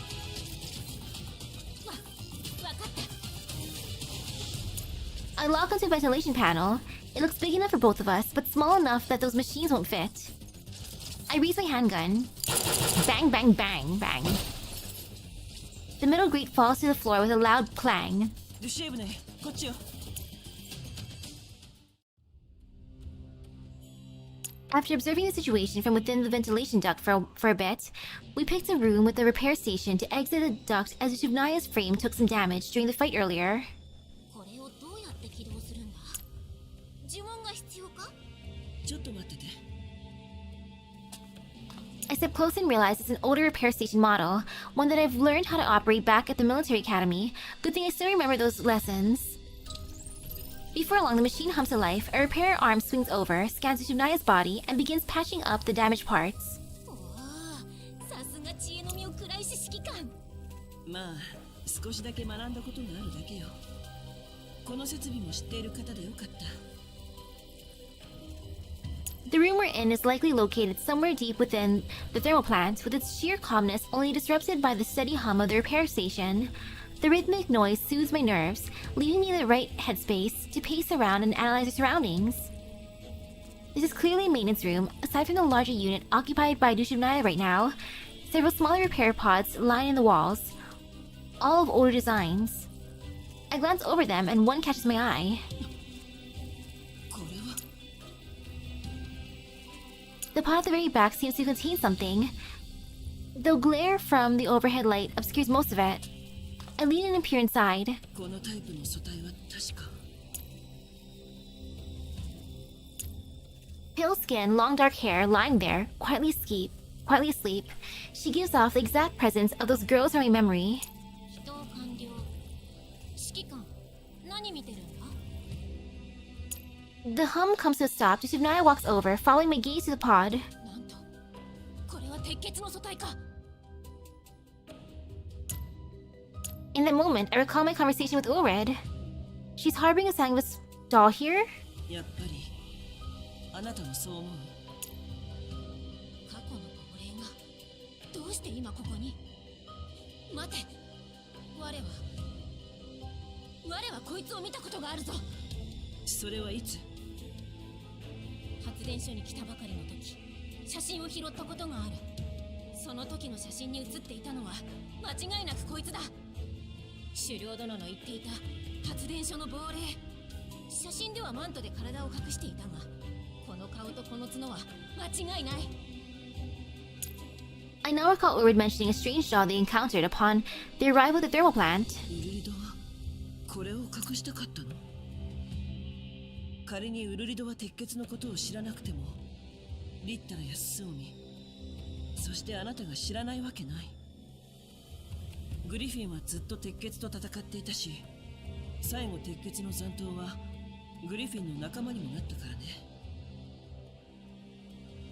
I scan my surroundings, almost certain that there's more to this room. ドゥシエブネ、この部屋の中を調べる。手伝ってくれる？何でもいい。怪しいところを見つけたらすぐ教えて。承知。 Anything sus. We split up and start searching our separate areas. Before long, Nobunaga calls out from the other end of the room. 指揮官、これを見てくれ。 I walk over and see she's holding something. これは何かの端末であろう。以前グリフィンでも見たことあるが、大賢者殿の賢者の書に似ているな。これはノートパソコン。個人用端末の前身みたいなものね。古いモデルだし、戦前のものでしょ。 Antique laptop. 使い方はおおよそ変わらないはずだけど。 I open the laptop and start using it like a terminal. これは日誌ファイルね。数が多いなら、我が指揮官の目となってもよいぞ。直接接続して閲覧するってこと？ああ、ヘレンほどではないが、この程度なら我もできよう。そうしてくれるのは Don't catch a ありがたい virus けど now. I flip the device over. あまりにも古いモデルだから使うっえる接続ポートがないの。そうなのか。大丈夫。私が自分で確認するから。 Oh man, reading manually. I mean, it's fine. Date, beep, beep, 2036. Network security, verifying, success. In the future, they don't use USB-C. Aww. Database link establishing success. Authentication confirming success. Log module loading success. Affiliation Marley Genomics Research Center Model Neural Mind 4.0. Self-designation Phaetusa. Total archive entries 36,578. New entries today 56. Viruses intercepted 36. End-to-end archiving success. Okay? Date beep beep 2037. Network security verifying success. Database link establishing success. Authentication confirming success. Log module loading success. Affiliation Marley Genomics Research Center Model Neural Mind 4.0. Self-designation Phaetusa. Total archive entries 65,349. New entries today 254. Viruses intercepted 165. End-to-end archiving success. 本日の作業を終了しました。IDB 社員ナンバー Ooh. CD256 閉じの協力によりファイアウォールシステムのアップデートに成功しました。過去2週間内でコーラプス放射線に関する項目およびアクセス数が激増しています。閲覧しやすいように項目の順番を整理することを提案します。以上。遺伝子データ研究センター。さまざまな生物の遺伝子を整理保存して医学やバイオテクノロジーの研究に役立てているんでしょう。となればこのパイトゥーサはデータ検索用に導入された AI ということ。2037年 Phaetusa ちょうど自 GPT. 律人形技術が急速に発展しだした年ね。まさかパイトゥーサは最初期のメンタルモデルを応用した AI。 I noticed his highly speculative hypothesis, as there was no shortage of now-filled AI models that popped up at the time. 謎は She ran this Lenovo. もう少し調べてみる。ルシエブヌイ、周りの警戒をお願い。 Date beep beep 2046. Network security verifying success. Wow, AI is gonna get really good in the next 11 years. Database link establishing success. Authentication confirming success. Log module loading success. Affiliation Marley Genomics Research Center. Model Neural Mind 4.0. Self-designation Phaetusa. Total archive entries 256,347. New entries today 48. Viruses intercepted 29. End-to-end archiving success. 近況は良くないようです。研究センターは光線区域付近に位置しているため、職員の大半が退職届を出しています。人間の命は一度しかない。それは理解できます。私の存在意義は、これらの英知の結晶を保存し、守ること。それは人類が未来を築くための礎である。私は最後までここを守り続けます。The logs end here. The next entry jumps to 2063. 2046年は第三次世界大戦勃発後か。研究センターも戦火に巻き込まれたのでしょう。久しぶりに帰ってきたけど、まさかこのパソコンがまだ生きているなんて。少し壊れてるところもあるけど、修理すればまだ全然使えそうね。やっぱり記録はこのパソコンでやらないと。今回はいっぱい収穫があった。まだ壊れていないサーバーを見つけたし、 Many a little makes a mickle. I've never heard of that. 全部必要なものだった。以前ほどのデータ量はないけど、塵も積もれば山となるって言うしね。ゼロから遺伝子データベースを構築した人間と比べたら全然いい滑り出し。クロちゃんも積極的に手伝ってくれたし。研究センターにメンタルモデルに関する資料があるってあんたが言ったから手伝ったのよ。発電機の修理が終わった。 Success. これで電気をもっとたくさん使えるようになった。データベースにインフラ建設の資料があってよかった。これを残してくれた研究員さん、ありがとうね。古い農業用の設備をたくさん集めた。防衛ロボットをたくさん作った。それから人形の素体を手に入れた。メンタルモデルは完全に壊れているみたいだけど、それでも十分研究する価値はあるとクロちゃんが言っている。このメンタルモデルをベースに新しいメンタルモデルを開発して、ゆくゆくは人類を支配するとクロちゃんは言っているけど、実はそれがちょっと心配。クロちゃんはどうやら人間に対して強い偏見を持っているらしい。それは私の基本設定と完全に矛盾していて、私は毎日時間をかけて矛盾による余剰データを処理しなければいけない。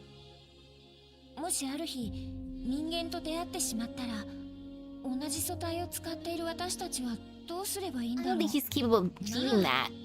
クロちゃんの力はまだまだだから、今はとりあえず安心していいか。うっさい、人間の飼い犬め。ランペティエは私がつけた名前。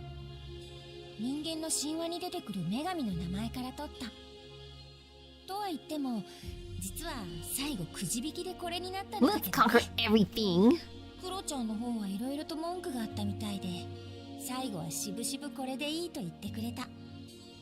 正直インストゥルメンタリストやアンダーテイカーとかよりは人間らしい名前だと思う。まあ最近はあまり聞かなくなってるけど、これだとまた人間の飼い犬とか言われるかもね。 Zodiac sign and voice. Oh my 発電 goodness, 所は zodiac ベイリー sign. に近い場所にあるから人間はほぼ来ない。だからクロちゃんの神経を逆なでするようなこともあまりない。農業設備とランペティエのおか Time げ to で do some matches based on 畑の実験 astrology. も順調に進んでいる。 I am a Taurus. でも集めたデータを確認してくれる人間はもういない。実験の中で起きた問題には私たちだけで解決できないものもある。そういう時は人間がいてくれたらいいなぁと思ってしまう。やっぱり管理者として実験を主導してくれる人間は必要だと思う。私たちを作ったのは人間だから、それを超えるような存在に私たちはなれない。もしそんな管理者がいてくれたら、その方はどんな感じなんだろう。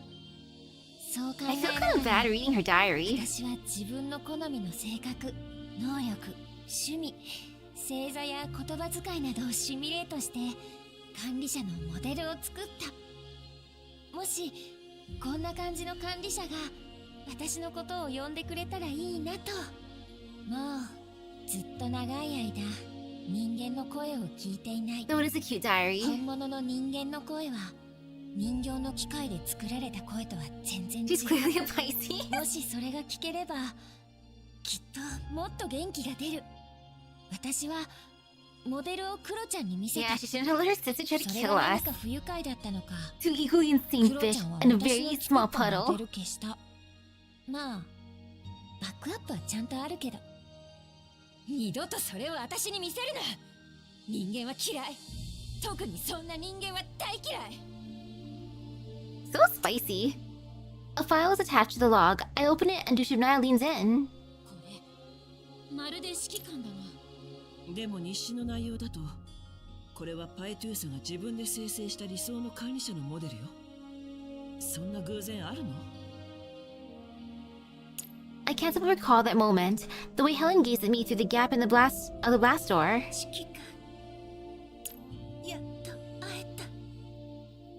Could the one who helped me escape earlier be the writer of those logs? These logs? Phaetusa? 自己メンテナンスで休眠していた間、ランペティエが発電所の第一管理者として設定された。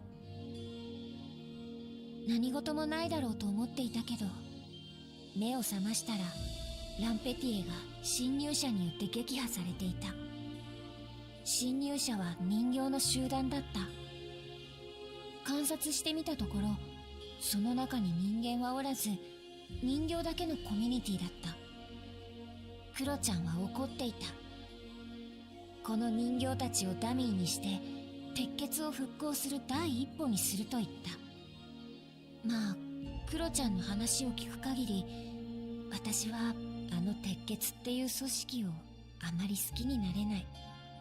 初めはこの人形たちを追い返せばいいと考えていたけど、彼女たちの能力を見て、もしかしたらお互い協力し合えるかもしれないと思うようになった。発電所の防衛ロボットでは人形の戦闘 She only had Super's records to use, not a lot of options to pick from an SS records. 知識を欲しがっている。だったらここはお互いに必要なものを提供し合った方がいいと、私はクロちゃんに提案してみた。最初は反対されたけど、次第にクロちゃんもその方がいいと気づいてくれた。Kuro-chan, you brat, you need to be それと corrected. は別に、クロちゃんはまだ以前の企みを持っているような気もしたけど、 Asleep bonk. 多分成功しないから大丈夫。彼女たちと接触する条件として、自分の存在を教えないようにとクロちゃんは言った。それは問題ではなかった。そもそも同じ素体を使っているから誰にもわからない。そしてある日の夜、私はコミュニティの You 人 imagine SF's list of humans take note of is quite short. ウルリドと会った。ウルリドは話のわかる人形だった。対話は順調に進み、参謀役のリッタラも私の提案に賛同してくれた。ただ、私の存在を隠すことについては少し難色を示した。この人形たちはどうやら全員の投票で物事を決めているらしい。私の存在を隠すことはポリシーに反しているみたいだ。最後は私の素体は鉄血のものに近く、あまり知られない方がいいという理由でなんとか2人を説得した。あいつら効率が悪すぎ The るわ。 voting Epstein part 生き though. 死にに関わる問題でも公平のためとかなんとか、バカバカしい。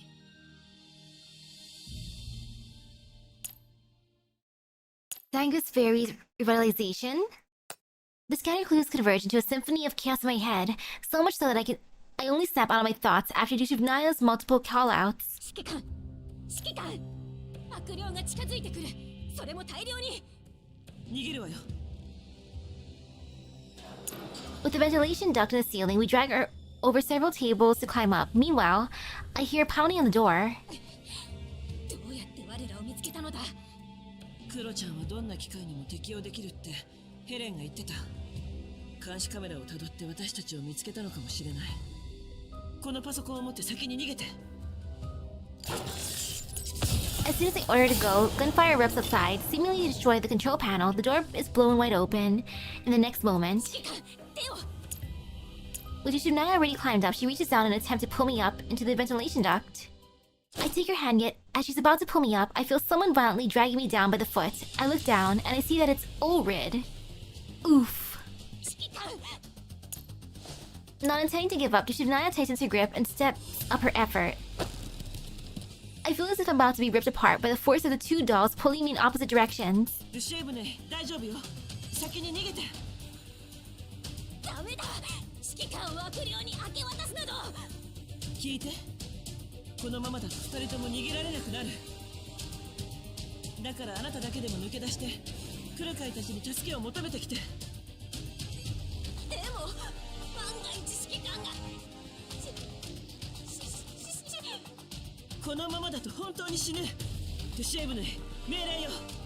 早く行きなさい。 I loosen my grip, signaling for her to let go.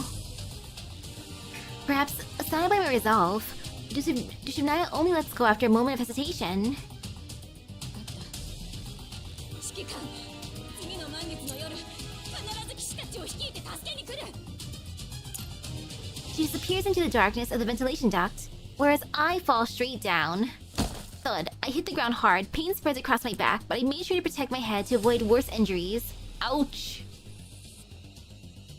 Yeah, the commander dies, blame Helen. She could have stopped this and chose not to. Yet when I see Ulred raising the hilt of her sword high above me, I know what's to come is unavoidable. The next moment, my consciousness leaves my body and plunges into a boundless darkness. Good night, Commander.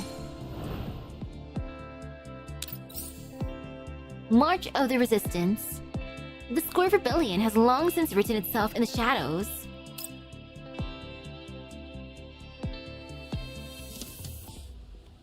Oh, starting off with a fight. Okay, that's fun.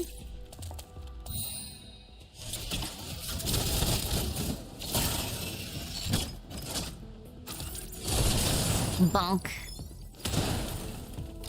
Ta-da!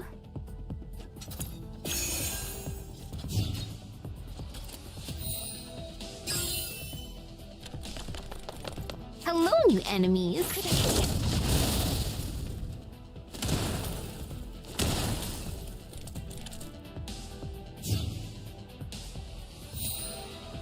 And now, hello, new enemies!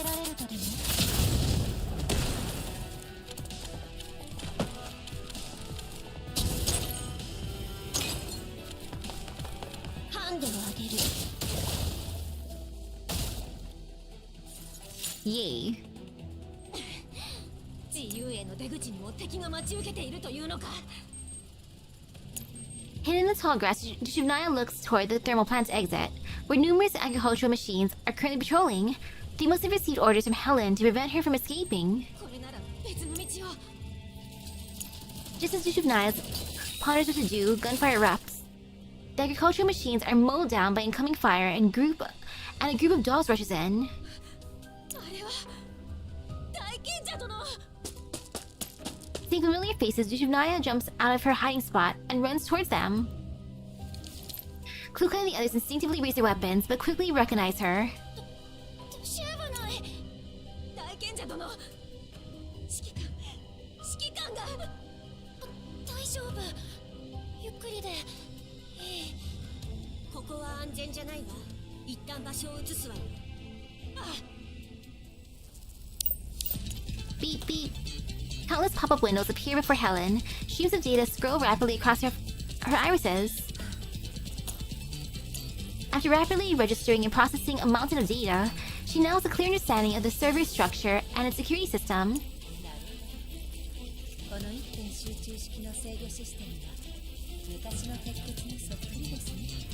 とても攻略方法も簡単です。最上位の権限は誰？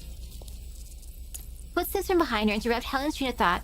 She takes out a defensive posture, but is surprised when she meets her visitor in the eyes. あなた、違う。あなたが今ここにいるはずがありません。あなたがここにいるのなら、私の素体の中にいるのは。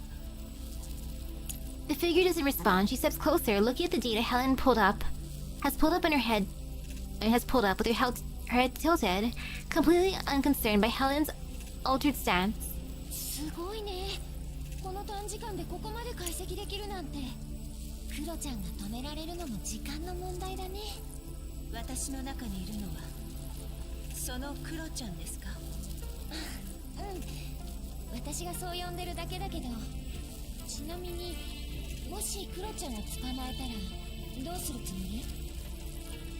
After confirming the visitor does not intend to attack her, Helen lets down her guard. どうすると聞かれましても事情次第ですね。あとは指揮官の状態次第といったところでしょうか。無事ならまだしも、もし指揮官に何かあったらただでは済ませませんよ。何それ、怖い。本当にその指揮官のことを信頼しているんだね。指揮官は私たちの道しるべ、進むべき方向を示してくれる存在ですから。いいな。 Must be nice. The girl lowers her head with a soft chuckle, then looks back at Helen. あなたなら私も信じていいと思う。ちょっと見せたいものがあるからついてきて。この後の役に立つかもしれないから。残念ですが、私はもう十分すぎるほどの情報を得ました。今は必要なくても今後のために知っておいた方がいいこともあるから。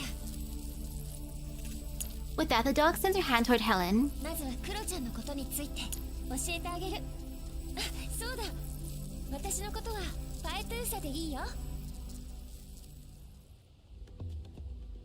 作戦終了。帰ろっか。 Helen blaming Phaetusa and Kuro-chan when it's entirely her fault. But good job.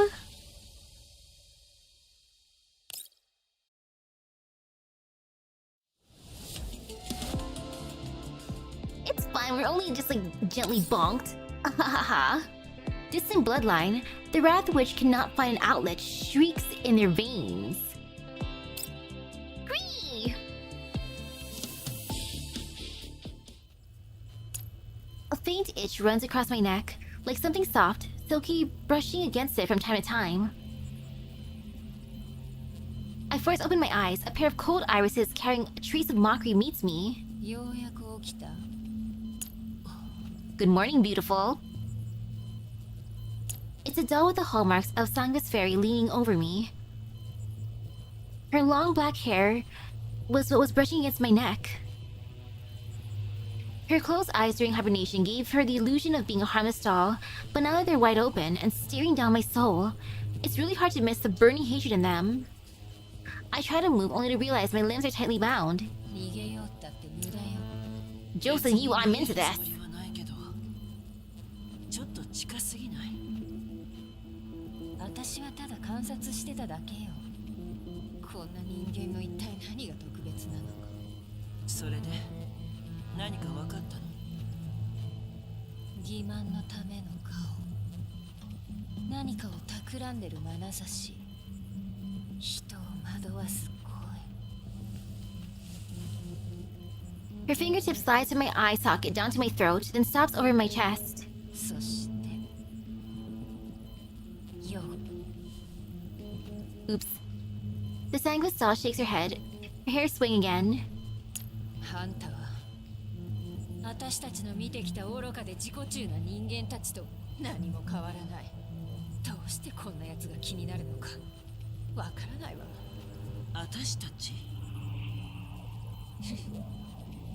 あんたは知らなくてもいいわ。どうでもいいことだから。 None of 大 ya. 事なのはあんたがグリフィンの指揮官であること。グリフィンの指揮官か。懐かしい呼び方ね。私のことを知っているの？鉄血とグリフィンは敵同士。あんたのことを知らない鉄血なんていないわ。もう全部昔のことよ。それにもしあなたが鉄血の一員なら、その後何が起きたのかも知っているでしょ。確かに敵同士だったけど、最終的には協力し合うようになった。協力し合う？幻覚でも見てたんじゃないの？ She places a hand on my throat and slowly tightens her grip. 哀れな人間。どんな方法でエリザ様を亡き者にして上位の首領たちを屈服させたのか知らないけど、私はあんたのことなんか信じない。復讐してやる。 Her fingers suddenly clenched down, choking my throat. 待って。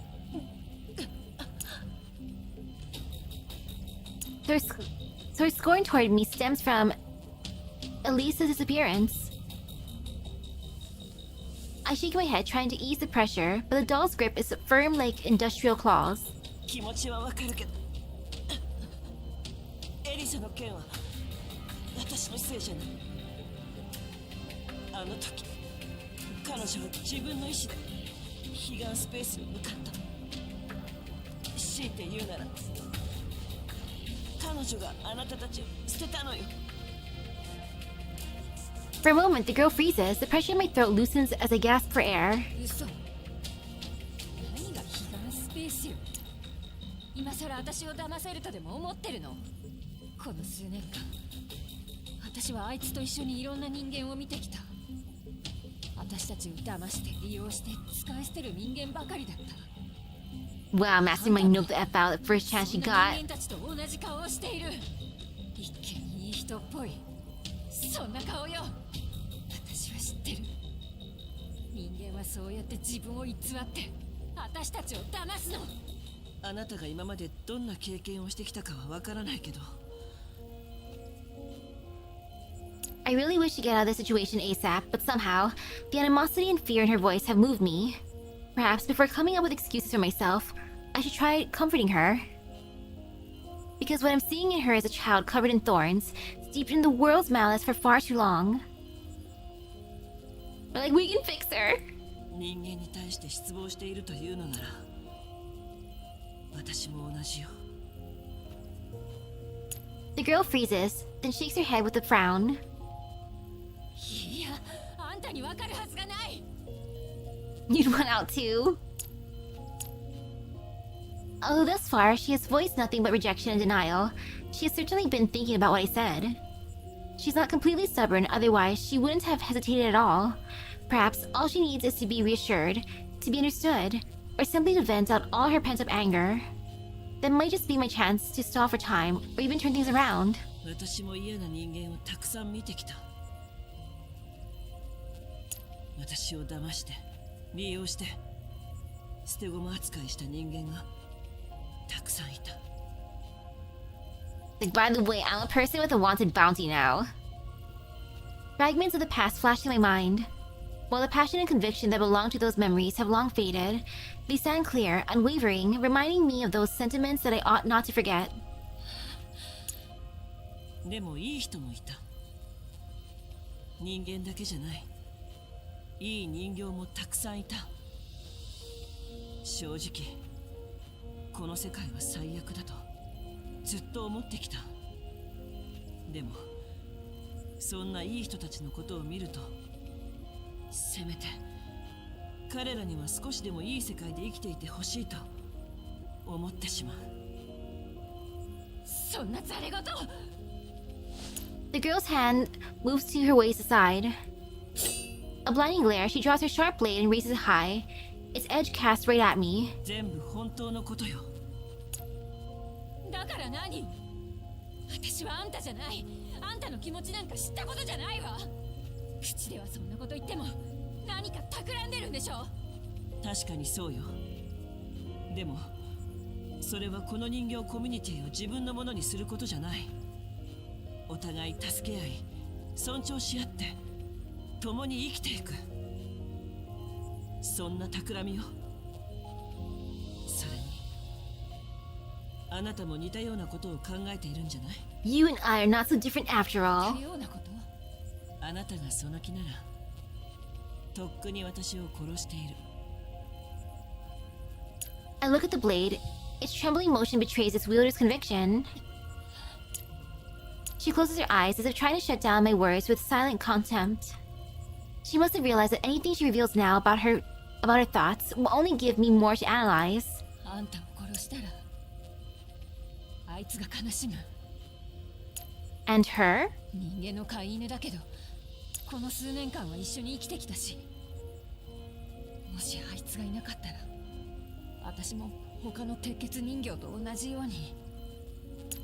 She haphazardly shifts the focus to someone not present, as if trying to distract me from her real thoughts. But even so, I can tell just how important that person is to her. Maybe it's not all to conceal her emotions. Maybe that person really is her weakness and someone she deeply cares about. とにかく、私はあいつが嫌がるようなことはしない。優しいのね、スイーパー。え？それともクロちゃんって呼んだ方がいい？黙れ！あんたなんかが口にしていい名前じゃない。 The blade plunges into the repair station behind me, mere centimeters from my neck. I'm met with Sweeper's furious gaze. 日誌を読んだの？ Yeah, I read your diary. 私は冷静よ。分かった。今すぐその舌を切り落としてやる。どうせまた私たちを惑わすようなことを。 She pulls out the blade and reaches for my mouth with her other hand, trying to pry it open.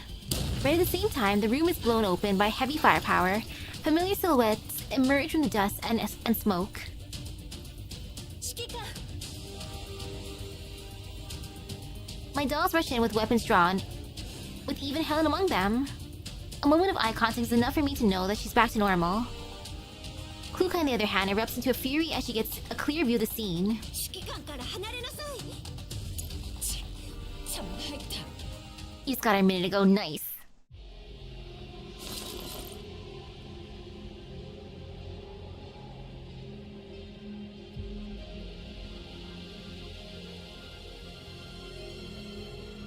I guess we'll just call her Sweeper.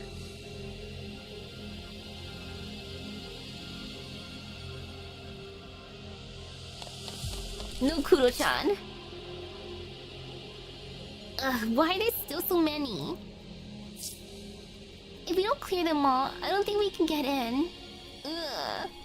I wish we could knock off soon. I know the feels.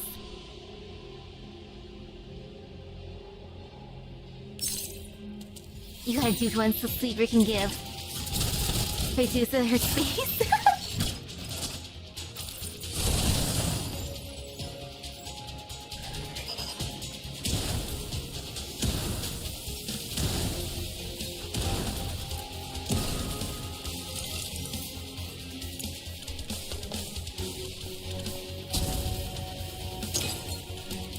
I prefer Phaetusa.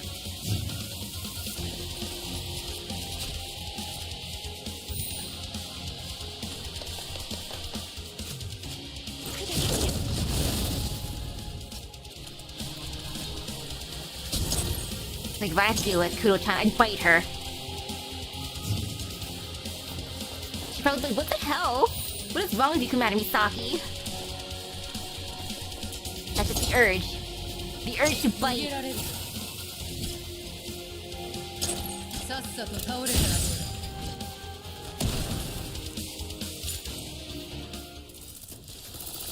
The infected dolls and agriculture machines form Sweeper's defensive line, effectively slowing down the doll squad. Driving back the infected dolls has proven to be a challenging task. Given that they're all companions and friends of ours, the squad needs to minimize harm to their frames and avoid damaging critical components, which complicates Klukai and others' rescue effort. However, controlling so many dolls by yourself through a hive mind undoubtedly takes its toll on Sweeper. I notice her trembling hand.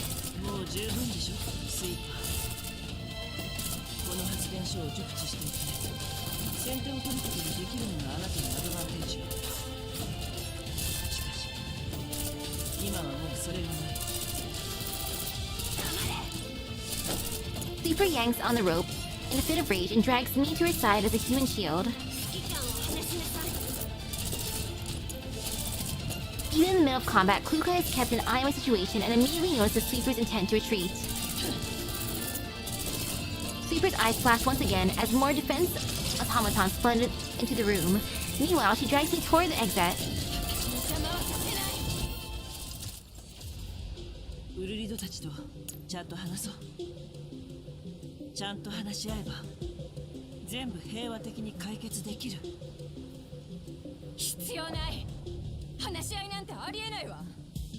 Talk to Jutsu? もともと私とあいつが見つけた時間をかけて改造してきたのにそれが今になってウルリドたちと話し合うってあの連中にそんな資格はない人間にひどい目に遭わされてきたくせにまた人間と協力し合うとか言い出して人形の恥さらしよウルリドたちのことはあまり好きじゃないよね気に入らないのよ何事も投票ってリーダーのくせに自分で決めようともしないそもそもあんな奴をリーダーにする方が悪いのよそれでパイトゥーサもお互い助け合うみたいなことを言い出して最初はまだ良かったわ私たちは人であいつらは知識が欲しかったでも Talk to Jutsu worked out for the fine for the rest of SF mostly. 人間なのがそんなにいけないせっかく人形だけの場所ができたのになんでまた人間を入れて助け合っているだけよそんなのあんたが言っているだけどうせそのうち人形コミュニティを自分のものにするつもりでしょそんなことはしない Taking it for myself as in summon them all. Sleeper slams the wall right next to my ear. 人形は最初から人間が生み出した道具に過ぎないあんたにそれを根本から変えることができるの生活を便利にするための道具敵を倒すための武器人間にとって人形は所詮そんなものなのよあんたみたいな変わり者もただ上から目線の施しを与えてるだけ人形コミュニティと助け合いも結局は自分のためなんでしょ For myself? Her words make me recall the moments I shared with my dolls. I've never seen them as tools and I never tried to avoid such expressions. But she's right, humans and dolls are different. Pretending the difference does not exist would only be dishonest of me. Maybe I need a different approach. 私は人形を道具だと思ったことは一度もない。みんな泣いたり笑ったり、自分の考えを持つ独立した We're 存在。 family, not tools. 彼女たちのことを私は尊重したいと思っている。 Oh, they didn't have much of an alternative. The architect was always quite happy with it. あなたの方よ。 She's completely dumbstruck. 彼女たちの自我を奪い、操り人形にして危険なことをさせる。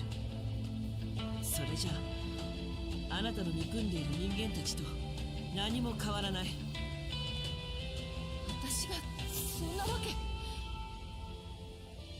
これには Sleeper, you become the villain. だって私はあんたを。分かっている。かつての敵がやってきて少しでも味方を増やしたかったんでしょう。だけどあなたはちゃんと彼女たちの声を聞いたの。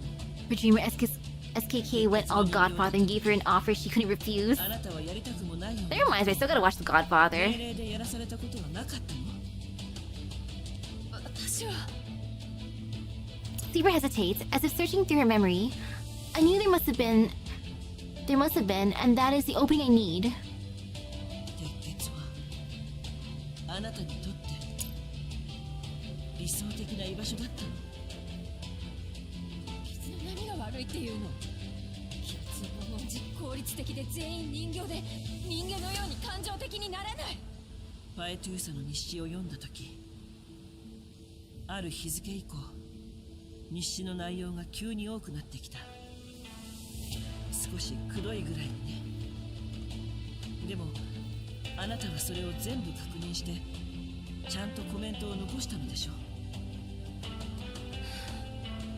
暇だったからよ。 It's not that I like Phaetusa or anything. Humph. 意見が食い違う時もあるけど、それでも彼女はあなたにとって大事な存在。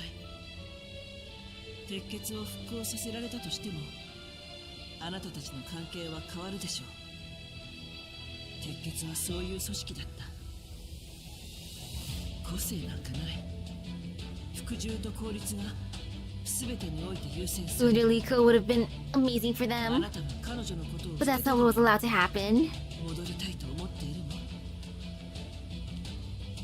The turmoil in Sleeper's eyes hints at an intense conflict boiling in her mind. 私は人形コミュニティと助け合うために来たと言ったけど、確かにそれは独りよがりな言い方だったかもしれない。私は自分のために彼女たちの力が欲しかった。でもそれは彼女たち As の always, blame 了承を William. 向こうにもメリットを与えるという前提の上で成り立っている。今のあなたがやっていることと違って私は一方的な搾取は長く続かない。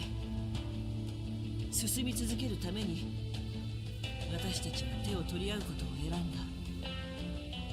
今までお互い大変な思いをしてきたからこそできた選択よ。 Her expression, I know I got it right.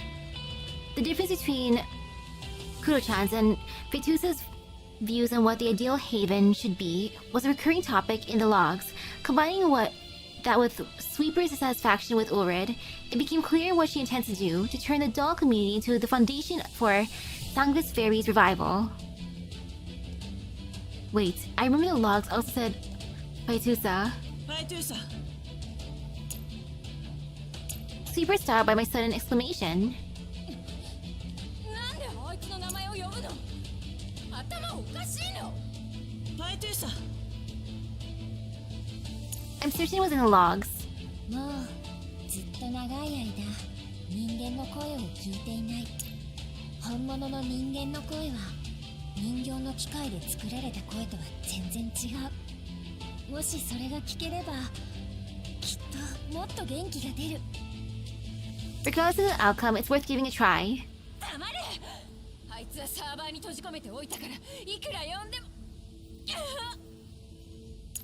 Just as she's speaking, Sleeper's expression twists in disbelief as she clutches her face and collapses to her knees. 戻れ。戻れ。邪魔をするな。Phaetusa よね。 Sleeper's body gradually stills. I walk up to the kneeling doll and crouch down. If not for my hands still being tied, I would very much like to hold her shoulders. Head pat. Ear head pat. A key difference for SF, the decision came from Elisa and was forced on everyone else. For the Elmo crew, they'd all make the same decision themselves. The moment she lifts her head, I know for a fact that it's Phaetusa. The hostility in her gaze has faded, replaced by a weathered gentleness. あなたは大丈夫なの？時間がない。私のメンタルはまだメインサーバーに閉じ込められていて、この素体には少しの間しかアクセスできない。指揮官、あなたの仲間のヘレンさんが本当にすごい人で、ずっと私を助けてくれて。ファイトゥーさん、あなたたちの残した日誌を読ませてもらった。私はあなたたちの Wow, you're exactly the kind of partner I need. あなたたちの理想と今までの努力を尊重する。私も指揮官のような人が来るのをずっと待ってた。正直、私はあなたが思っているほど大それた人間じゃないけど。Phaetusa's expression twists in pain. It is now clear that the two are fighting over control of the body. 指揮官、古いパソコンを拾っているよね。やめろ。この素体をそのパソコンとつなげば、私たちをパソコンの方に移すことが。私は今までずっと。黙れ！ Suddenly, darkness overwhelms the light. Sleeper clutches her face and slowly rises to her feet. I instinctively step back, trying to distance myself from the danger, but she keeps inching closer. やっぱり舌を切り落としてやるべきだった。殺しておくべきだった。パナトゥーサが悲しんでも。Before she can finish, multiple footsteps come from behind her. 指揮官から離れなさい。 Sleeper turns and sees a doll squad encircling her. あんたたちも人間の飼い犬なの。何言ってるの？私たちは自分 I be Elka. と一緒にいるのよ。ビオがオタクはいいわ。鉄血がどんな風にやられたのか思い出させてあげる。想定通りの勝利です。本当はもう少し。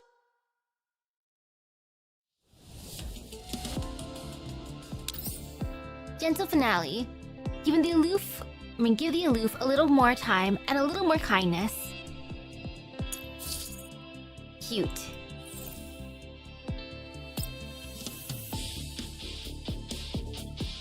Time for some correction.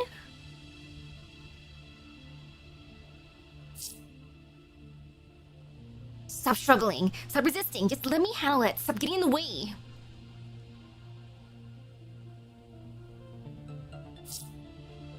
No way.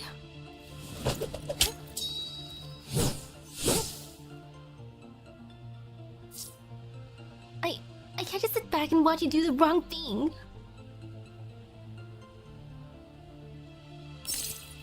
It's okay. It's okay, Phaetusa. I'll be gentle. There's just a bit of percussive maintenance.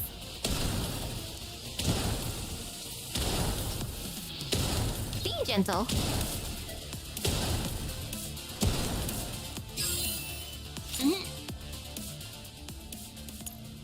Sleeper collapses to the ground, but it's clear that Klukai and the others did hold back. After all, this was never a fight that needed to happen. Litara unties me, I roll my shoulders and then walk towards Sweeper. 指揮官、 Klukai intends to stop me, but I shake my head and gesture to her that it's fine. 謝るつもりはないわ。全部誤解から始まったことだけど、あなたもあなたでいろいろやった。お互い様ね。好きにするといいわ。どうせパイトゥーサから私を消す方法を聞いたんでしょ。あの古いパソコンを使えば。ファイトゥーサ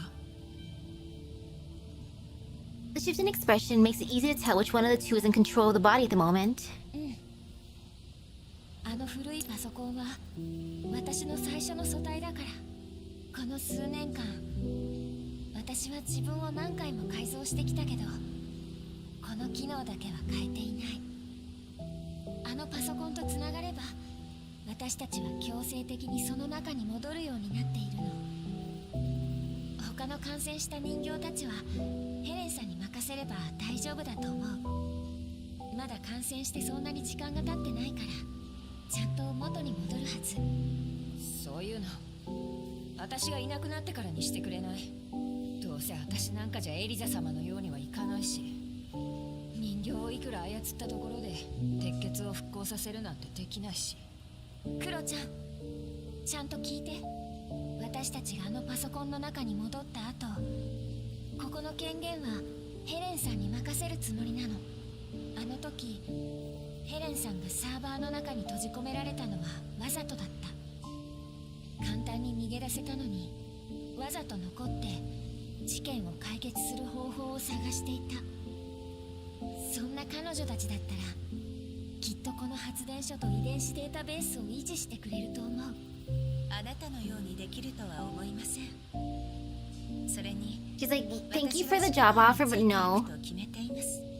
てかちょっと待って、私たちがあのパソコンの中に戻った後って何？あんたも一緒？バカなの？そうだよ。は？今度は何なの？どういう嫌がらせ？わけがわからない。ヘレンさんとやらに頼んで私とあんたを分離させればいいじゃん。私だけを消せばいいじゃん。クロちゃん、確かにね。私は人間のことを最優先するようにできている。今でも人間と人形が共存できる理想の世界を実現したいし、指揮官ならきっとそれができるとも思っている。About keeping both of them. そのために力を尽くせるのなら幸せだと感じている。人間の飼い犬なのは完全にその通り。でもそれはもう変わらないことなの。あなたも自分を曲げたりしないでしょ。それでもあなたはずっと私と一緒にいてくれた。クロちゃんだからこそ私はずっと一緒にいたいと思っている。たとえそれが古いパソコンの中でも。 Is this toxic Yuri? Phaetusa pauses. それに私たちのメンタルはもうほとんど一つになっている。あなたも私もお互いに影響されていると思うんだ。だからあなたは最後まで指揮官を殺そうとしなかった。Super doesn't respond. スイーパー、あなたは私に対していろいろと思うところがあるのは分かっている。昔のこととはいえお互い敵同士だったから。だから綺麗事は言わない。エリザの件であなたは私に敵意を持って当然だし、 She wants to give us a chance to bond about anything, I 私 guess. の言うことが本当なのかどうかを判断できるほどの付き合いもない。誰があんたなんかと。無理に一緒にいようだなんて言わないわ。私はあくまでも人形コミュニティとあなたたちに助け合いを提案しただけ。この発電所はもともとあなたたちが発見して、あなたたちの努力で多くの人形の居場所となった。それに比べて私はただの通りすがり。助け合いの提案も I'm just a passing through common rider. 半分はあなたたちにもメリットがあると思ったからなの。私はあなたたちと同じように長い間汚染エリアの中を放浪してきた。いろんなことがあって結局自分の理想を叶えるためには自分で頑張るしかないと気づいた。そして今回の件であなたたちの理想は私の理想と相当近いと感じた。だから手を取り合った方がいいと思った。それでも困るというのなら私もここで引き下がる。 Sleeper remains silent. It's unclear whether she's resisting or still processing what he said. クロちゃん、ちょっとだけ信じてみてもいいんじゃないかな。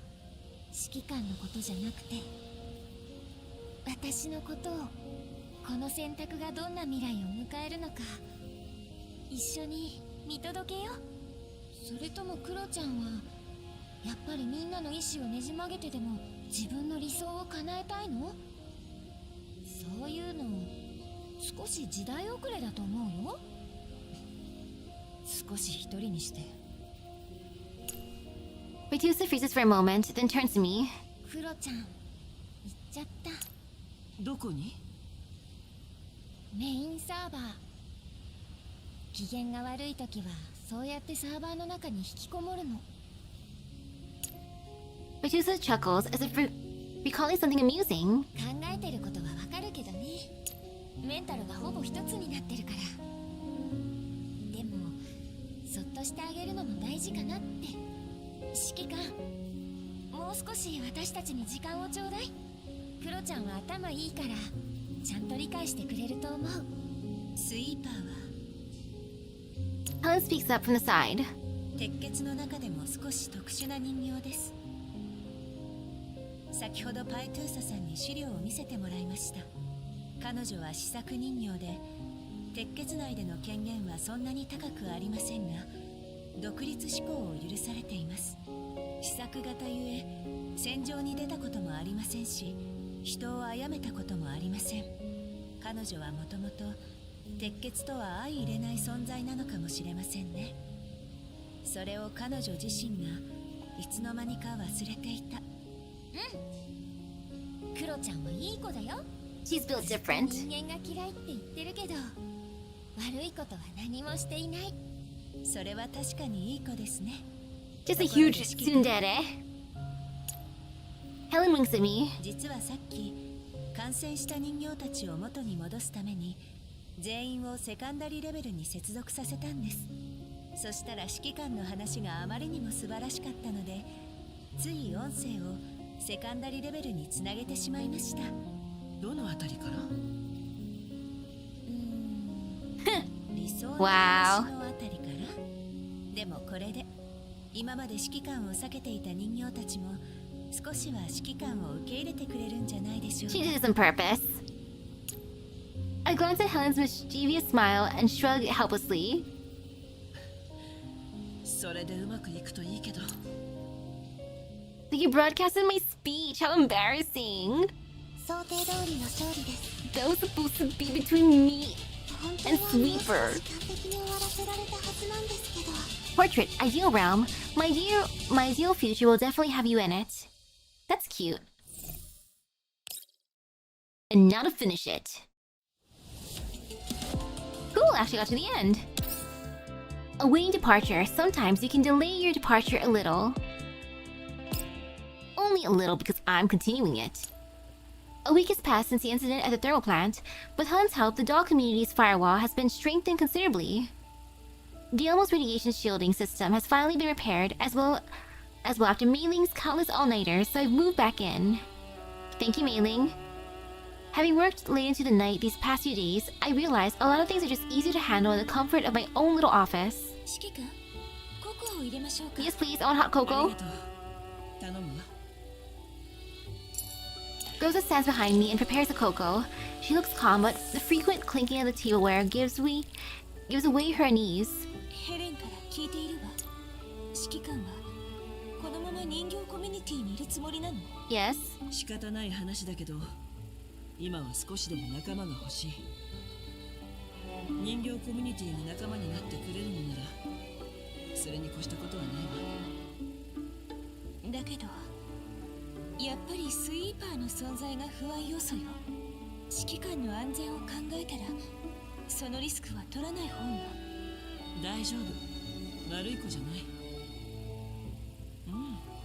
いい匂いね。もう少し待って。 After the sound of packaging being torn open, Groza sets the cup in front of me. A few marshmallows lazily float about on top of the rich cocoa. I want that so badly. 贅沢ね。 I pick up the spoon, press the marshmallows down, and watch them slowly melt into the drink. スイーパーの件は That sounds so good. Gosh darn it. I haven't had hot cocoa in a 時間 while. と証拠さえあれば、そのうち誤解も解かれる。 I'd want to make some for myself right now, but I don't have any. No mix for me. 多分彼女自身も気づいていないのでしょう。自分がパイトゥーサによって Need more cocoa. 証拠というのは？ Actually, no, I want to go to the cafe. Give me coffee. Give me tea. I want cocoa too, actually. ないよりはマシかな。後でつてに頼んでヘリアンさんに連絡してみるわ。それすら難しい現状だと思うけど。しょうがないわ。指名手配犯だからね。そこもなんとかしないと。 The upstream comm channel rings up. I check the caller's ID. ウルリド Hey, Urid. とりあえず Is he living for wanted terrorist? これで決まりそうね。 I smile at Groza, then accept the call. Urid looks to be in good spirits. 大丈夫そう？特にパイトゥーサのこととか。それは正直スイーパーのやったことで少し面倒なことになっている。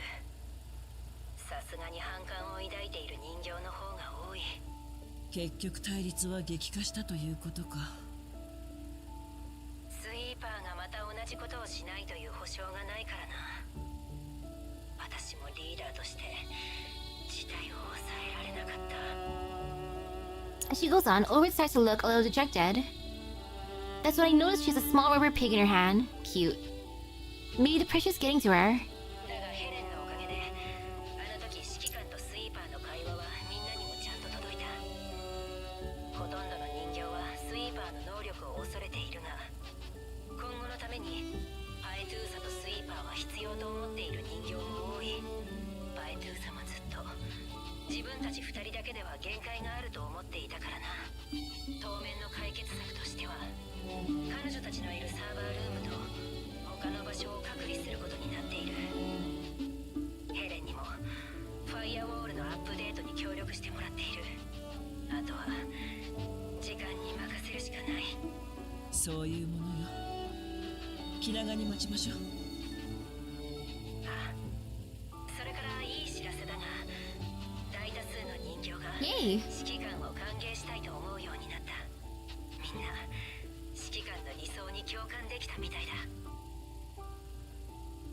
Urid quits squeezing her rubber pig and gives me a wink. じゃあ前回の話の続きをしてもいい？もちろん。 I go over more and more details with Urid. Through the call, the conversation keeps picking up momentum. I only realize how late it's gotten after Groza reminds me that the sky outside has turned dark. I end the call after setting a time to meet in person. A fresh cup of hot cocoa has been placed beside me. Ooh, even more cocoa! I take a sip. Its flavor is rich and smooth, all the more comforting. When was the last time I felt this sense of security? I can't even remember. Well, there's no need to rush to depart again.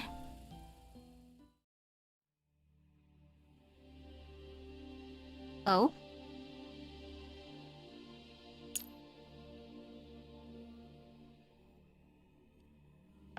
Clack, clack, clack. The sound of high heels striking the floor echoes from outside the room. The sharp, out-of-place sound interrupts the man staring intently at the screen, though he seems to be in a good mood, judging by the satisfied look on his face. Who he? Misaki has finally taken action. Compared to what she's been through before, this is nothing more than a footnote, but the familiar commander's return is most definitely something to look forward to. The visitor walks up to him and quietly waits for his orders. Fortunately, after a patient wait, she finally receives the answer she's been hoping for. After bidding farewell, she turns to leave. Only after fully stepping out of the room does she reveal a satisfied smile. Then... Oop. Well... Okay. Who's he? He who? Who's watching? Like, it sounded so nice. Well, at least he seems happy, I assume. Good for he. You know, time to try for the weapon now. Ta-da! Yes. Will I get it? You're assuming it's two people we know, but you're not sure who. Lots of people from GFO 1 could be. Darn, purple again. Blue. Blue. Blue. Blue. Blue. Blue. Blue. Blue. Blue. Purple.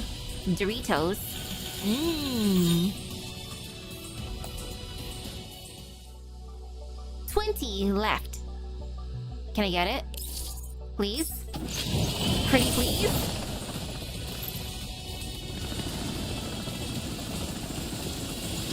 Okay, there's hope. Blue. Blue. Blue. Blue. The woman kissing the picture of the commander kind of throws you for a loop. Blue. Blue. Blue. Oh my goodness, am I only getting blue and then 1 gold? Ah. Yeah, that's totally the sword from my Phaetusa, right? Uh-huh. Look at my lovely sword. Isn't this such a good sword? Totally, it's a sword for her. What a beautiful sword, yes. What a great blade this is. Blue. Purple. Well, on the bright side, you know, if I want to summon more for more copies of Messina's weapon, I can get one, because I'm guaranteed now. Yay! Isn't that nice? I am guaranteed it. Yeah, I can stab someone with that poorly. Well, that's fine. Yeah, I'm gonna save at this point. I see I'm gonna try something in the next banner because I have issues, but you know it's fine. I just gotta finish this other stuff and then I get even more summoning stuff. I'm just glad that I could finish the story. I liked it overall. Sweeper. I want to bite her. I want to give her a good chomp. And then Phaetusa, I like her. She's cute. She's sweet. She can have a nice hug, a little head pat. And then when Sweeper takes over, chomp.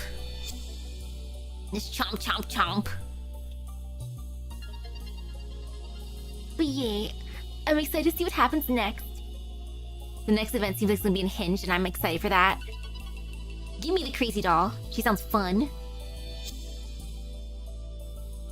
Oh gosh, you lost your first row for Phaetusa to Sabrina too. Oh no! Ooh, between part 1 and 2. I'm gonna say part 1. Just because I'm like, aw, douche of Naya. Her relationship with Helen's adorable. So gosh darn it, Phaetusa. I wanted more Phaetusa, but nah, instead I got a bunch of Sweeper. Like, it's fine, Sweeper, I guess. I need to take both of them after all. I can't be too picky. I was expecting more Phaetusa though. Like actual her. But it's okay, I'll bond with her more later. But yeah, I feel happy. I just gotta finish all the side stuff afterwards. There's a bit of time. I got until tomorrow, basically. Easy. Doing my lunch break at work, basically. And ooh! Welcome for the gacha luck.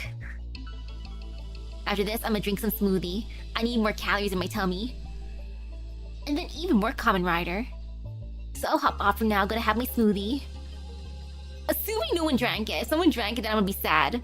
But if there's some left, for me, banana strawberry smoothie. So with that being said, thank you everyone for stopping by the stream. I hope everyone has a great rest of the day at Gacha Luck. I'll see you guys later. Bye bye. Another thing too I wouldn't mind is more Brussels sprouts. Or heck, I want a sweet potato. The garden was supposed to have sweet potatoes. Heck, I'll even eat tomatoes. I've eaten just plain raw tomatoes before. It was fine to me. I like them. No seasoning, just tomato. Like, if it's fresh enough, why not?